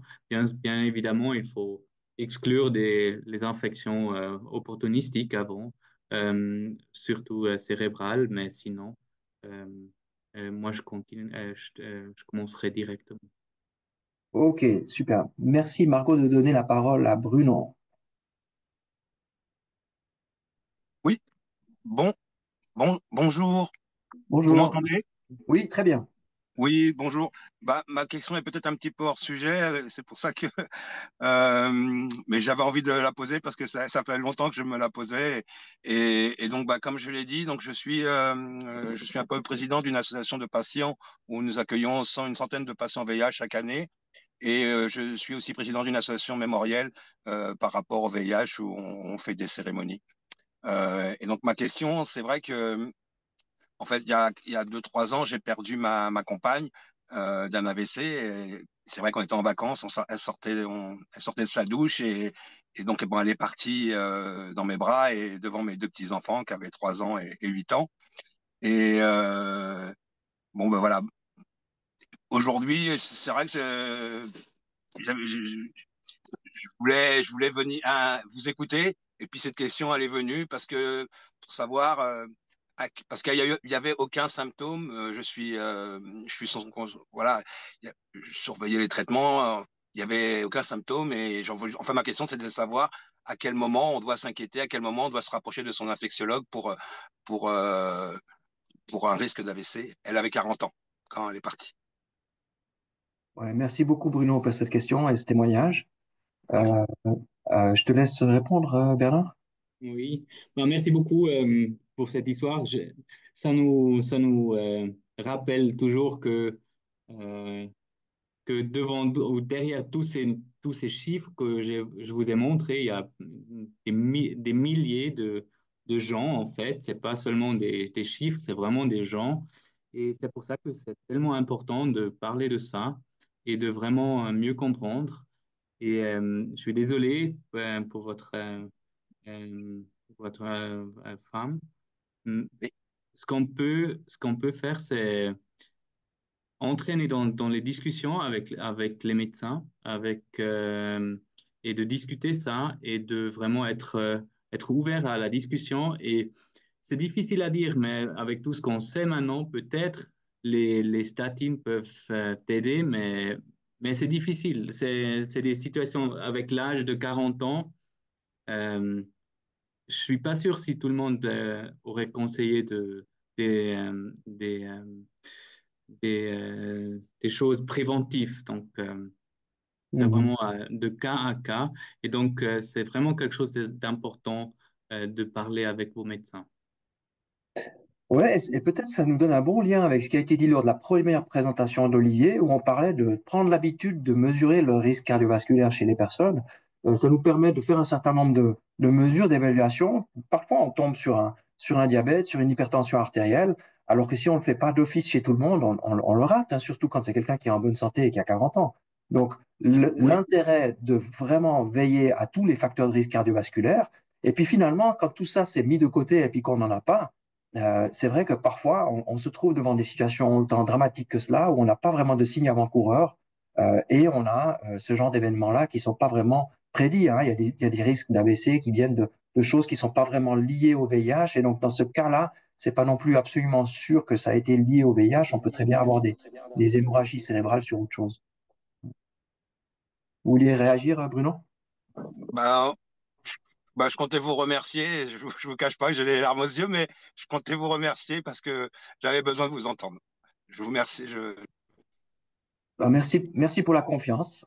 Et n'hésitez pas voilà, à nous contacter pour d'autres questions si vous avez envie d'en parler, hein. Il y a aucun souci, avec grand plaisir. Merci Euh, beaucoup. de rien, j'aimerais donner encore la parole à Aliou, qu'on a déjà entendu tout à l'heure, qui a une autre question. Oui, bonjour, merci pour cette présentation. Deux petites questions. Euh, Par rapport au métaboliseur rapide, de l'effervescence, on voit quand même l'effet chez les femmes, mais on ne retrouve pas l'effet chez les hommes. On voit l'effet de la métabolisation rapide dans la prise de poids chez les femmes, mais on ne le retrouve pas chez les hommes. Est-ce que vous pouvez un peu plus, si vous pouvez expliquer cela? Et deuxième question qui a été posée aussi par Mani sur le groupe, est-ce que le profil de bictegravir, elvictegravir est différent de celui du dolutegravir? Bon, pour répondre à la première question, oui, peut-être il y a effectivement une différence entre femmes et hommes, et ça serait aussi une des réponses pourquoi on voit une plus grande différence dans toutes ces études chez les femmes que chez les hommes. On a aussi, quand même, ils ont vu hein, une différence aussi chez les hommes, mais effectivement, c'était beaucoup moins prononcé. Par Merci. rapport à la deuxième question, il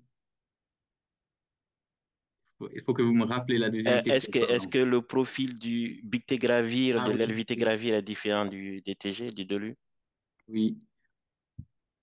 Hon- Honnêtement, je suis pas sûr. Il n'y a pas beaucoup d'études qui ont comparé les différentes substances.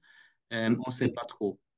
Là, ce qu'on sait que avec l'elvictegravir, on a toujours le booster, le cobicistat ou la ritonavir.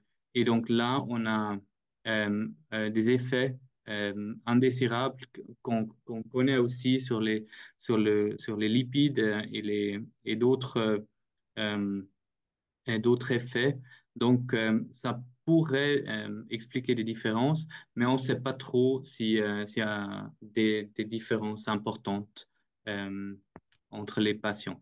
Une chose aussi très importante à savoir, c'est que dans toutes ces études, c'est très différent aussi de comparer les gens qui ont reçu, par exemple, la bictegravir que le raltegravir, par exemple.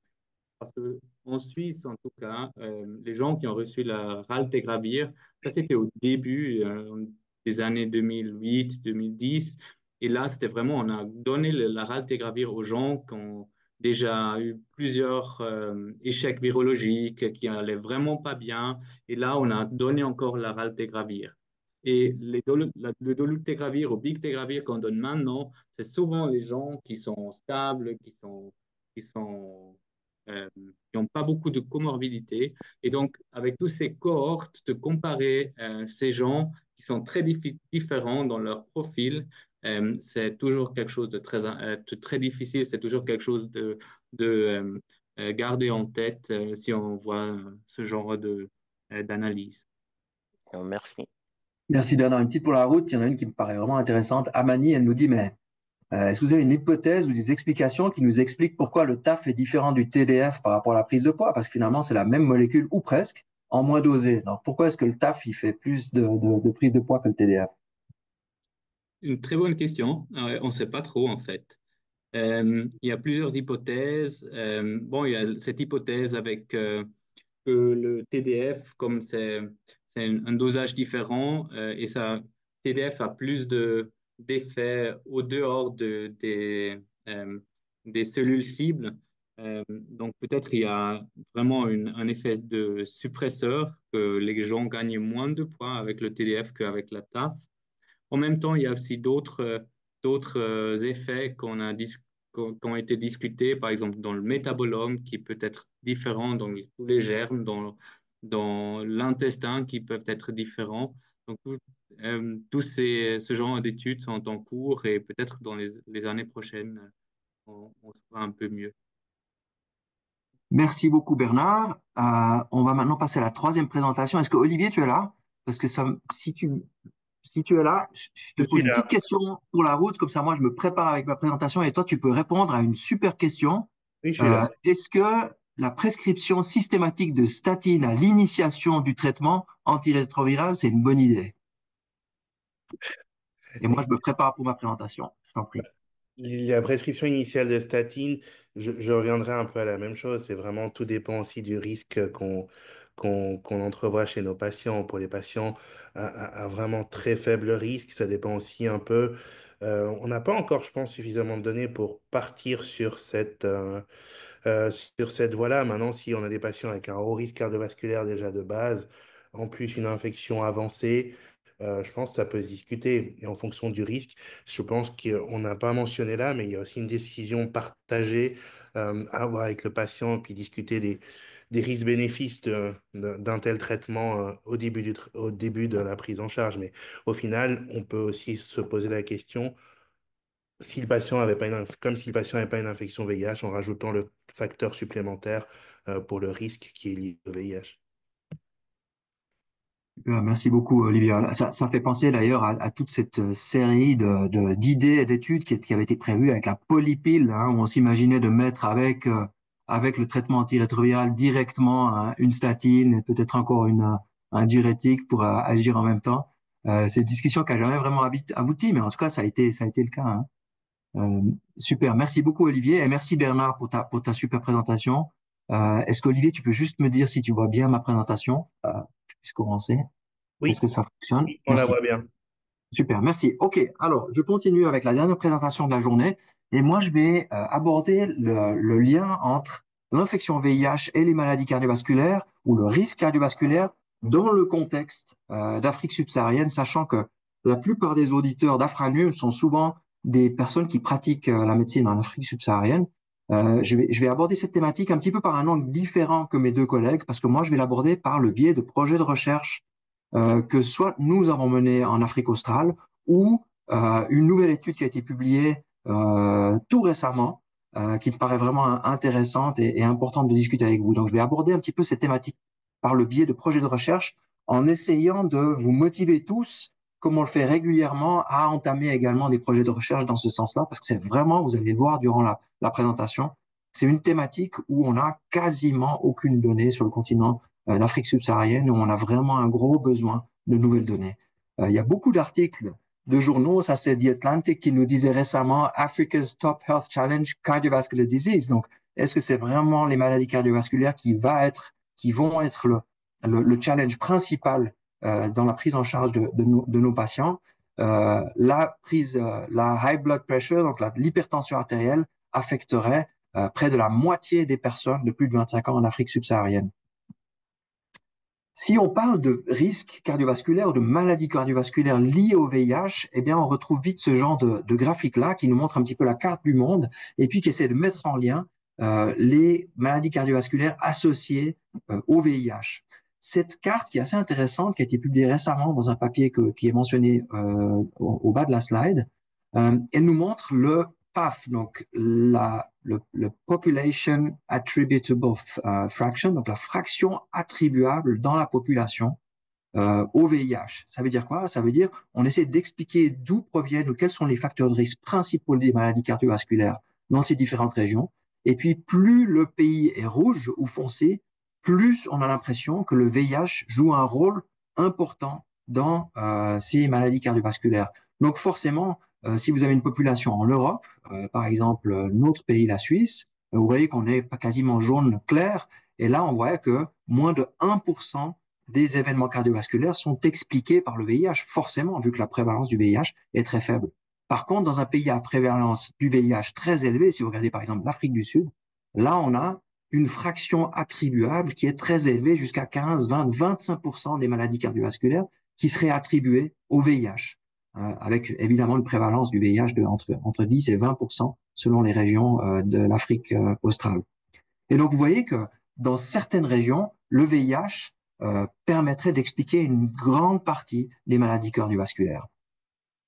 Et donc, on a parlé du lien entre le VIH et les maladies cardiovasculaires. Olivier vous a expliqué ça dans le détail. Je reprends très brièvement un schéma qui avait été développé dans ce papier dans Lancet HIV en 2020, qui nous met un petit peu les différents facteurs en lien. Vous voyez tout en bas, maladies cardiovasculaires, tout en haut, le VIH. Qu'est-ce qui se passe entre deux? Olivier nous a parlé de ce lien direct entre le VIH, l'inflammation causée par le VIH, l'athérosclérose et finalement les maladies cardiovasculaires, mais également d'autres facteurs importants, notamment les facteurs de risque classiques dont Bernard et Olivier vous ont parlé, l'hypertension artérielle, le diabète, l'obésité, qui seraient plus fréquentes en tout cas dans certaines régions du monde, au sein de la population VIH. Et finalement, le lien direct des médicaments antirétroviraux sur ces facteurs de risque qui entraînent ensuite des maladies cardiovasculaires. Donc, vous voyez que le réseau, en fait, la toile d'araignée qui lie ces différents éléments, elle est complexe, elle n'est pas tout à fait comprise, et on n'arrive pas vraiment à expliquer ces liens entre ces différents éléments sur le continent africain, parce qu'on a très peu de données à ce sujet. Je vous donne un exemple du trend un petit peu qu'on voit sur le continent africain, l'obésité. Si on regarde l'évolution de la prévalence de l'obésité, on va prendre comme exemple tout d'abord High Income Western Countries. Vous voyez ces graphes au milieu. En bleu, vous avez les hommes, en rouge, les femmes. Et vous voyez l'évolution, à chaque fois, la barre de gauche, c'est 1980 et la barre de droite, 2016. Donc, si on regarde l'Europe, on est passé de 10% à peu près 30% chez les hommes et chez les femmes d'obésité en Europe. Par contre, si vous regardez le continent africain, Afrique subsaharienne, les colonnes proches de la droite, vous voyez que chez les femmes notamment, on était quasiment à 2-3% de prévalence de l'obésité dans la population générale en 1980 et on se retrouve à 15% en 2016. Vous voyez donc on a une augmentation rapide de la prévalence de l'obésité aussi en Afrique subsaharienne, surtout dans les villes. Hein. On a un mode de vie, des habitudes, de la nutrition et de la sédentarité qui se développe rapidement, notamment dans les zones urbaines en Afrique australe surtout, et qui se rapproche de plus en plus du mode de vie européen, et donc une accumulation de ces facteurs de risque, notamment la sédentarité et la nutrition, qui tend à être moins bonne que dans les zones rurales. Donc vous voyez cette évolution, et on peut faire ce même parallèle dans différents facteurs de risque, notamment l'hypertension artérielle également. Donc, le changement du mode de vie dans beaucoup de zones urbaines africaines et l'augmentation de l'âge progressif de la population qui vit avec le VIH, eh ben, donne un petit peu cette combinaison explosive dont on s'imagine peut être à la base de beaucoup de maladies cardiovasculaires en Afrique subsaharienne. Vous voyez cette étude de modèle mathématique. Sur la gauche, on voit l'évolution de l'âge de la population, ici avec l'exemple du Zimbabwe. Vous voyez qu'en 2015, sur la gauche du graphique, on avait 10% des personnes en jaune qui avaient plus de 50 ans parmi la population VIH, alors qu'en 2035, on aura 40% de la population qui aura plus de 50 ans au sein de la population VIH. Donc, vous voyez une évolution rapide due évidemment à l'efficacité et à la prise de traitements antirétroviraux. Et l'implication de ça sur les maladies cardiovasculaires, ben, vous voyez que si on regarde l'évolution des comorbidités chez les personnes qui ont le VIH, on voit en 2015 sur la gauche et en 2035 sur la droite. Et si on compare les colonnes de droite qui sont dans la population VIH, on voit que en 2015, on avait à peu près 70% de la population VIH qui n'avait pas de comorbidité, alors que cette proportion diminue et en 2035, on n'aura plus que 40% sans comorbidité et le 60% des personnes qui vivent avec le VIH auront au moins une comorbidité, notamment diabète, hypertension et autres. Donc, vous voyez qu'on a une évolution assez massive qui est planifiée, surtout au niveau des facteurs de risque cardiovasculaires. Je vais maintenant vous montrer ce qu'on peut évaluer dans le cadre d'études de recherche. Et là, je vous montre l'exemple d'une étude de recherche en Zambie et au Zimbabwe qui a été faite par mon étudiant de PhD, Belinda, qui a mis en place une étude d'à peu près 1200 personnes dans ces deux pays, la moitié vivant avec le VIH, l'autre moitié qui n'avait pas de VIH, c'est des personnes de plus de 30 ans. Dans ces trois cliniques, deux cliniques en Zambie et une au Zimbabwe, ce sont trois cliniques urbaines, hein, donc des centres urbains. Et ce qu'on a fait, c'est qu'on a fait une évaluation assez intensive de tous les facteurs de risque cardiovasculaires possibles. Donc, on a mesuré au début du traitement antirétroviral chez les personnes VIH et puis à l'inclusion chez les autres. Là, évidemment, l'hypertension artérielle, mais aussi le poids. On a mesuré différents paramètres sanguins, notamment les lipides, le diabète. On a calculé, on a évalué la consommation d'alcool, le tabagisme, on a évalué la dépression, on a mesuré l'activité physique, non seulement avec des questionnaires, mais aussi avec des accéléromètres, ces montres que vous voyez au milieu de la slide.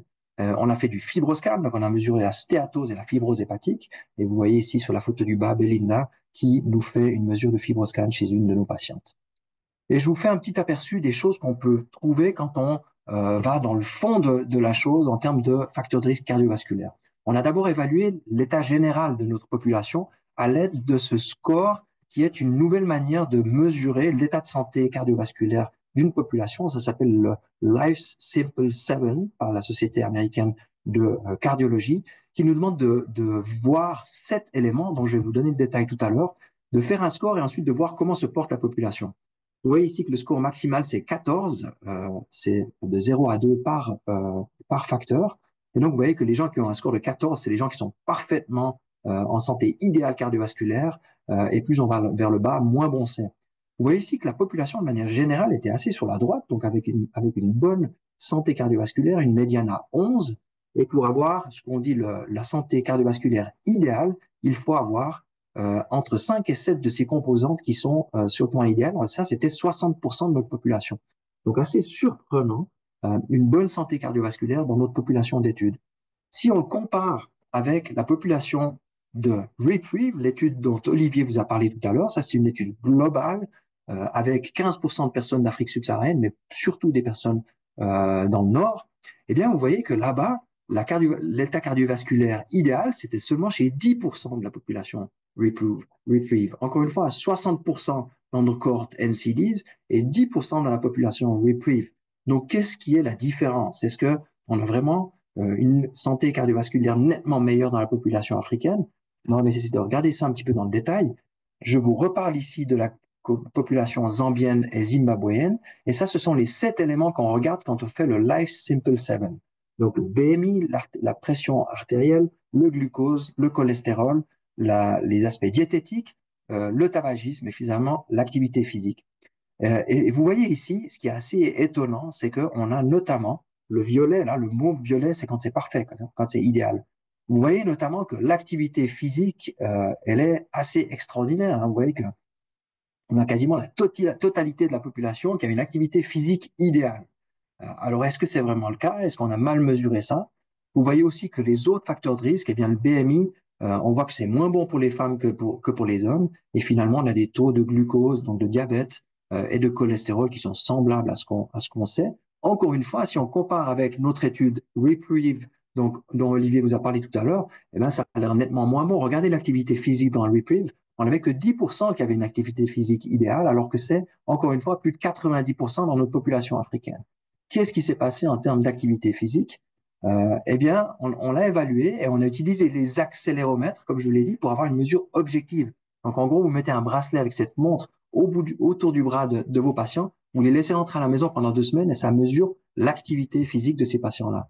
Et on vous donne ici le cas d'une dame de 37 ans qui avait un BMI de 40, donc qui était obèse, et puis qui nous a rapporté, c'est la partie jaune, self-report, 1400 mètres minutes. Ça, c'est l'activité en termes d'activité vigoureuse, on dit, ou d'activité modérée. Et l'OMS demande qu'on ait 600 minutes pour que ce soit bon, hein, 600 minutes par semaine. Et donc, là, elle en avait 1400, donc c'est pour ça que c'était excellent. Par contre, quand vous regardez l'accéléromètre, eh bien, on se retrouve avec des scores beaucoup plus bas, à 450, en dessous du seuil recommandé par l'OMS. Et si vous regardez la courbe, vous voyez que l'activité vigoureuse, qui est la partie au-dessus de la courbe, vous voyez qu'elle est très rarement atteinte durant la journée. Donc, quelle est finalement la définition de la marche active ou de l'activité physique qu'on donne dans ces questionnaires? Eh bien, c'est probablement sujet à des biais culturels, à des biais d'appréciation. Et donc, c'est tout à fait difficile d'évaluer l'activité physique quand on fait que de poser des questions, et donc l'intérêt des mesures objectives de l'activité physique dans l'évaluation de cet élément-là. Un élément que je trouve assez intéressant dans cette étude-là. Si on regarde l'artériel, donc l'hypertension artérielle, vous voyez sur la gauche l'évaluation de l'hypertension artérielle dans le cohorte, et on l'a stratifié par degré de BMI ou d'obésité. Et vous voyez les VIH négatifs à gauche et puis les VIH positifs à droite. Et vous voyez que le taux d'hypertension ou la prévalence d'hypertension était assez faible chez les personnes qui avaient un poids normal, en dessous de 20%, alors que si vous augmentez le poids et vous arrivez chez les personnes obèses, vous avez une prévalence de l'hypertension artérielle proche de 50%. Et si vous regardez l'analyse multivariée à droite, les facteurs qui sont associés à l'hypertension artérielle, évidemment l'obésité, comme je vous ai montré, avec un facteur de 4, l'âge, évidemment les gens qui sont plus âgés ont un plus grand risque d'avoir une hypertension artérielle, mais aussi de manière très intéressante, comme je vous l'ai dit tout à l'heure, l'activité physique protège contre l'hypertension artérielle, un élément intéressant qu'on retrouve dans beaucoup d'études. Donc l'intérêt de mesurer l'activité physique dans ces settings. Quand on met ces différents facteurs ensemble, notamment le cholestérol, l'hypertension artérielle, l'obésité, on arrive à mesurer ce qu'on appelle le syndrome métabolique qui est associé aux événements cardiovasculaires. Et regardez, ça c'est les chiffres pour les femmes dans notre cohorte. Vous avez la prévalence du syndrome métabolique qui est de 28%, entre 26 et 28%, sans différence entre le VIH et le non-VIH.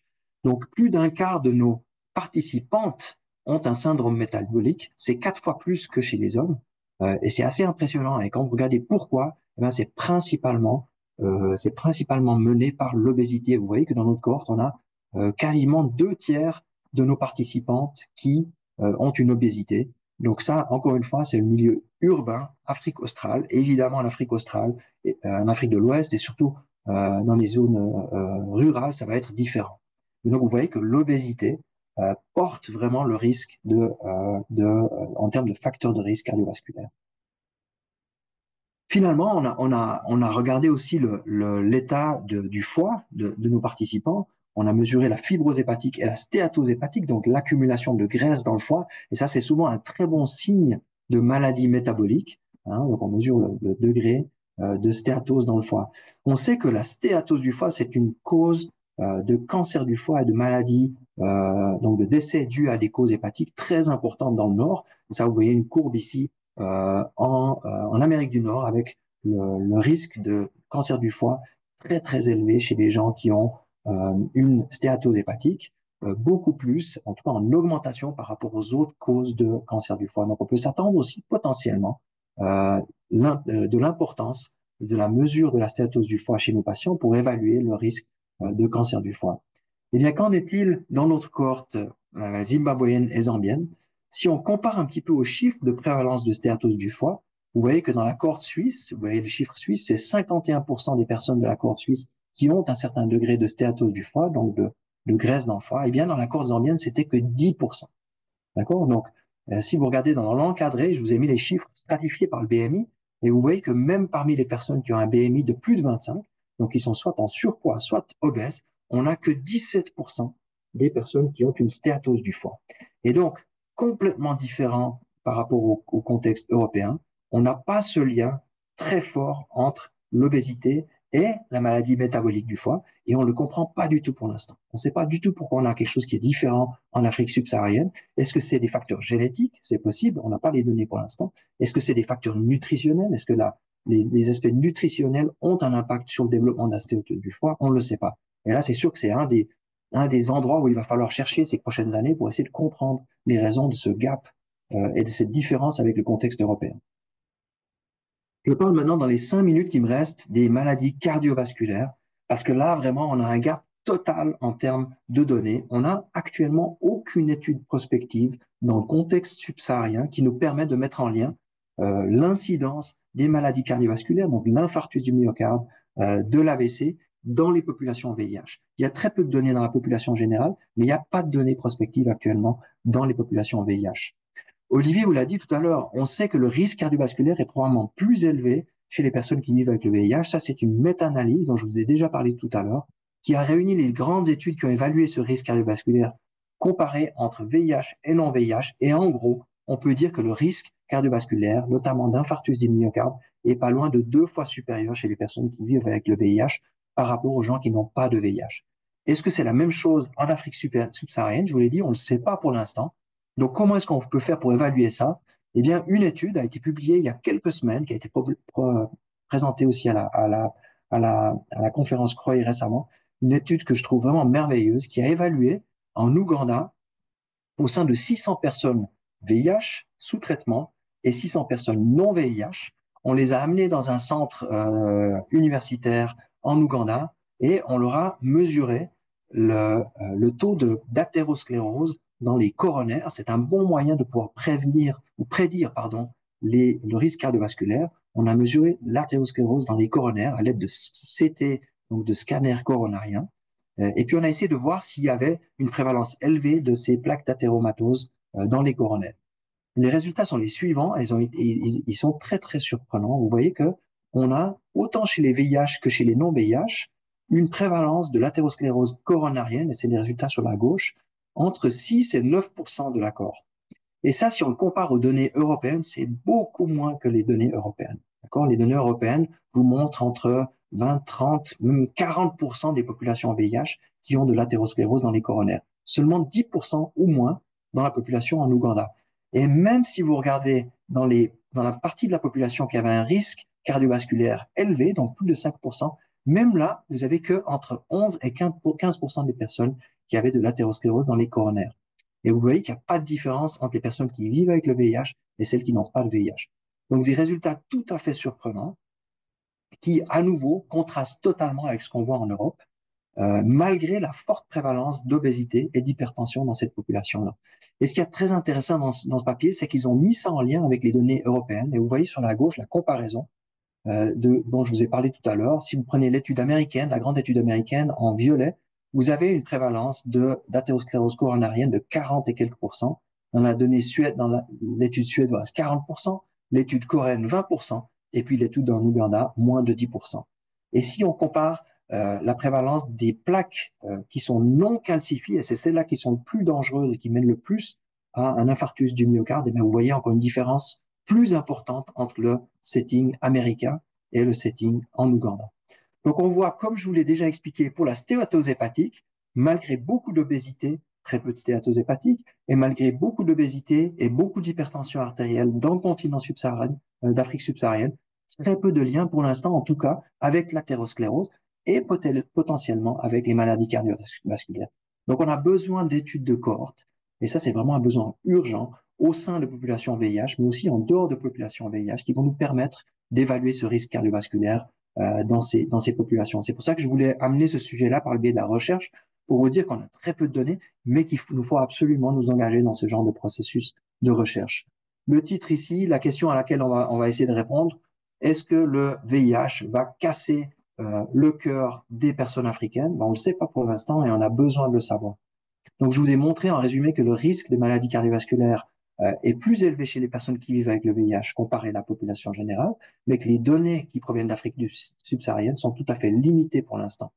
Et puis, le deuxième point, la prévalence de l'hypertension artérielle, de l'obésité et du diabète sont élevées en Afrique subsaharienne, mais encore une fois, leur impact sur la mesure et sur la survenue des maladies cardiovasculaires reste tout à fait incertain pour l'instant, et il nous faut donc beaucoup plus de recherche et de projets scientifiques à ce sujet-là. Voilà, je m'arrête ici avec cette présentation-là. Il nous reste exactement 8 minutes pour quelques questions encore de votre part. J'invite aussi Olivier et Bernard de montrer leur tête s'ils ont envie. Et puis, je vais reprendre très rapidement. Je ne sais pas si vous avez vu une question, si vous avez regardé le chat, s'il y avait quelque chose à laquelle il fallait qu'on réponde. On voit que le poids, là, c'est vraiment ce qui a intéressé beaucoup de monde. Il y a encore des questions sur le poids. Une question qui était déjà posée avant, que je peux peut-être demander à Olivier de répondre. Est-ce qu'on peut associer une statine chez un patient qui reçoit des inhibiteurs de l'intégrase, dans l'aspect un petit peu interaction médicamenteuse, à quoi il faut faire attention, Olivier? Oui, la majorité des statines, en tout cas, les inhibiteurs d'intégrase sont pas la classe de médicaments qui ont le plus d'interactions, notamment pas avec les statines. Donc la majorité des statines sont compatibles avec les inhibiteurs d'intégrase utilisés. Après, comme pour tout traitement, toujours vérifier les interactions si on a la possibilité, mais oui, on peut. Merci. Margot, est-ce qu'on peut donner la parole à Dieudonné?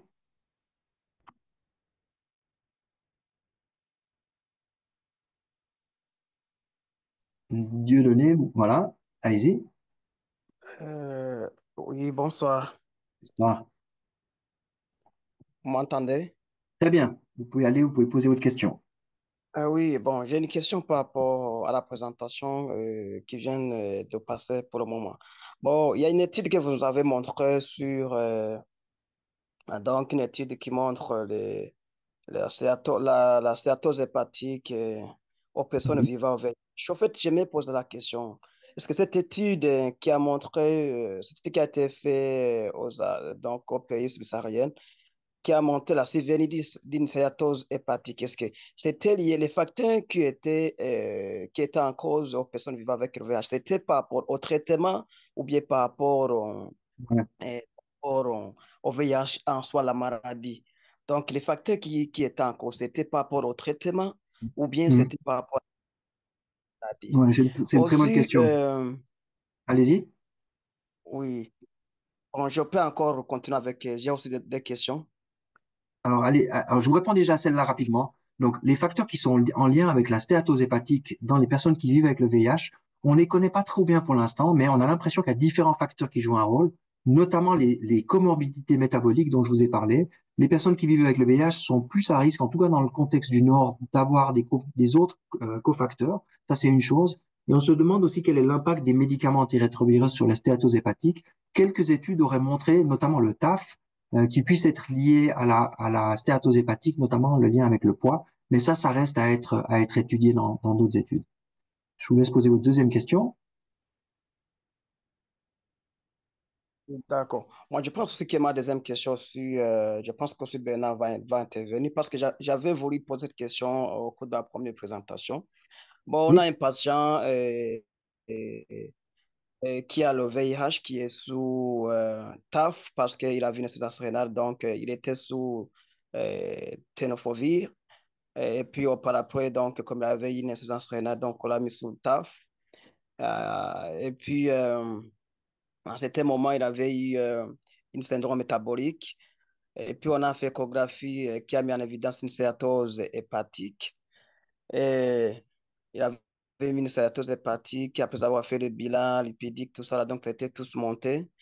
Bon, en fait, j'aimerais savoir par rapport à vous, les infectiologues qui s'occupent du VIH-Sida. Est-ce que dans ces conditions-là, donc, il est sous TAF et puis il y a un syndrome métabolique qui est là, donc il y a toujours l'installation d'une stéatose hépatique qu'on doit suivre pour ne pas évoluer vers une cirrhose ou un CHC. Bon, quelles sont, à vos côtés, quelles sont d'autres précautions selon votre côté à prendre, à part le suivi actuellement des pathogastroentérologues aussi pour les infectiologues? Quelles sont les précautions ou les mesures à prendre? Bon, c'est oui, on l'a aussi envoyé vers un nutritionniste et je lui ai donné les mesures, les hygiène diététique, activité, tout ça là. Bon, moi, j'aimerais savoir quelle est votre intervention par rapport à ça. d'accord. Tu veux, tu veux répondre, Bernard? Le TAF et les différentes précautions à prendre en dehors du foie. Et je te laisse répondre au foie. Bon, de toute façon, nous, on fait régulièrement, c'est de mesurer le cholestérol. On fait ça 1 à 2 fois par an. Probablement 1 fois par an est suffisant. On regarde régulièrement pour le diabète, l'hémoglobine glyquée, et on surveille le poids et on donne des conseils diététiques. Ce que je ne ferais pas dans cette situation que vous avez racontée, c'est de modifier le traitement antirétroviral en espérant que cette patiente va perdre du poids. Donc, en gros, on fait le bilan pour tous les comorbidités cardiovasculaires ou métaboliques, chercher ce syndrome métabolique et voilà, si vous trouvez quelque chose qui n'est pas bien, on commence normalement un traitement, soit le diabète, soit un statine ou l'hypertension. Mais pour le foie, Gilles est le spécialiste. Ouais, non, je crois que le foie, on en a déjà parlé. Vous l'avez mentionné aussi dans votre question, hein, qu'il fallait référer, enfin, mesurer la fibrose. Et s'il y avait une raison de s'imaginer qu'il y avait des risques de fibrose et de cirrhose, on peut tout à fait les référer vers des spécialistes pour ensuite faire évaluer l'indication à une biopsie hépatique. Voilà, je crois qu'on est au bout de cette séance parce qu'il nous reste exactement 2 minutes pour conclure. J'aimerais remercier tout le monde pour les questions absolument passionnantes, pour les interventions des différentes personnes et aussi les témoignages. Merci beaucoup Olivier et Bernard pour vos présentations qui étaient vraiment excellentes, qui ont fait le tour notamment du calcul du risque cardiovasculaire, de l'étude de Reprieve très importante et ensuite de l'impact des différentes molécules qu'on utilise pour le traitement du VIH sur les outcomes métaboliques et cardiovasculaires. J'ai essayé de vous donner de l'appétit ensuite pour mettre en place des projets de recherche sur les maladies cardiovasculaires dans le secteur, dans le domaine de l'infection VIH. Je pense que c'est vraiment important. Et si vous cherchez un sujet pour faire des projets de recherche ces prochaines années, je pense que si vous vous engagez dans ça, vous aurez beaucoup de succès parce que c'est vraiment un endroit où on a besoin de beaucoup de données dans les prochaines années. Voilà, donc je finis par ces remerciements-là. Je veux vous rappeler qu'on a un prochain Afranum, et j'ai de la chance parce que je viens de voir la date du prochain Afranum, c'est en mai, c'est au mois de mai, le jeudi 22 mai, et ce sera sur les aspects dermatologiques, et ce sera modéré pardon, par Christine Catlama. Voilà, je conclue ici. Merci Margot pour la régie et pour nous avoir conduits dans cette Afranum. Merci Olivier, merci Bernard. Je vous souhaite à tous de bonnes fêtes de Pâques et puis à une prochaine. À bientôt. Au revoir. Merci, au revoir. Merci beaucoup.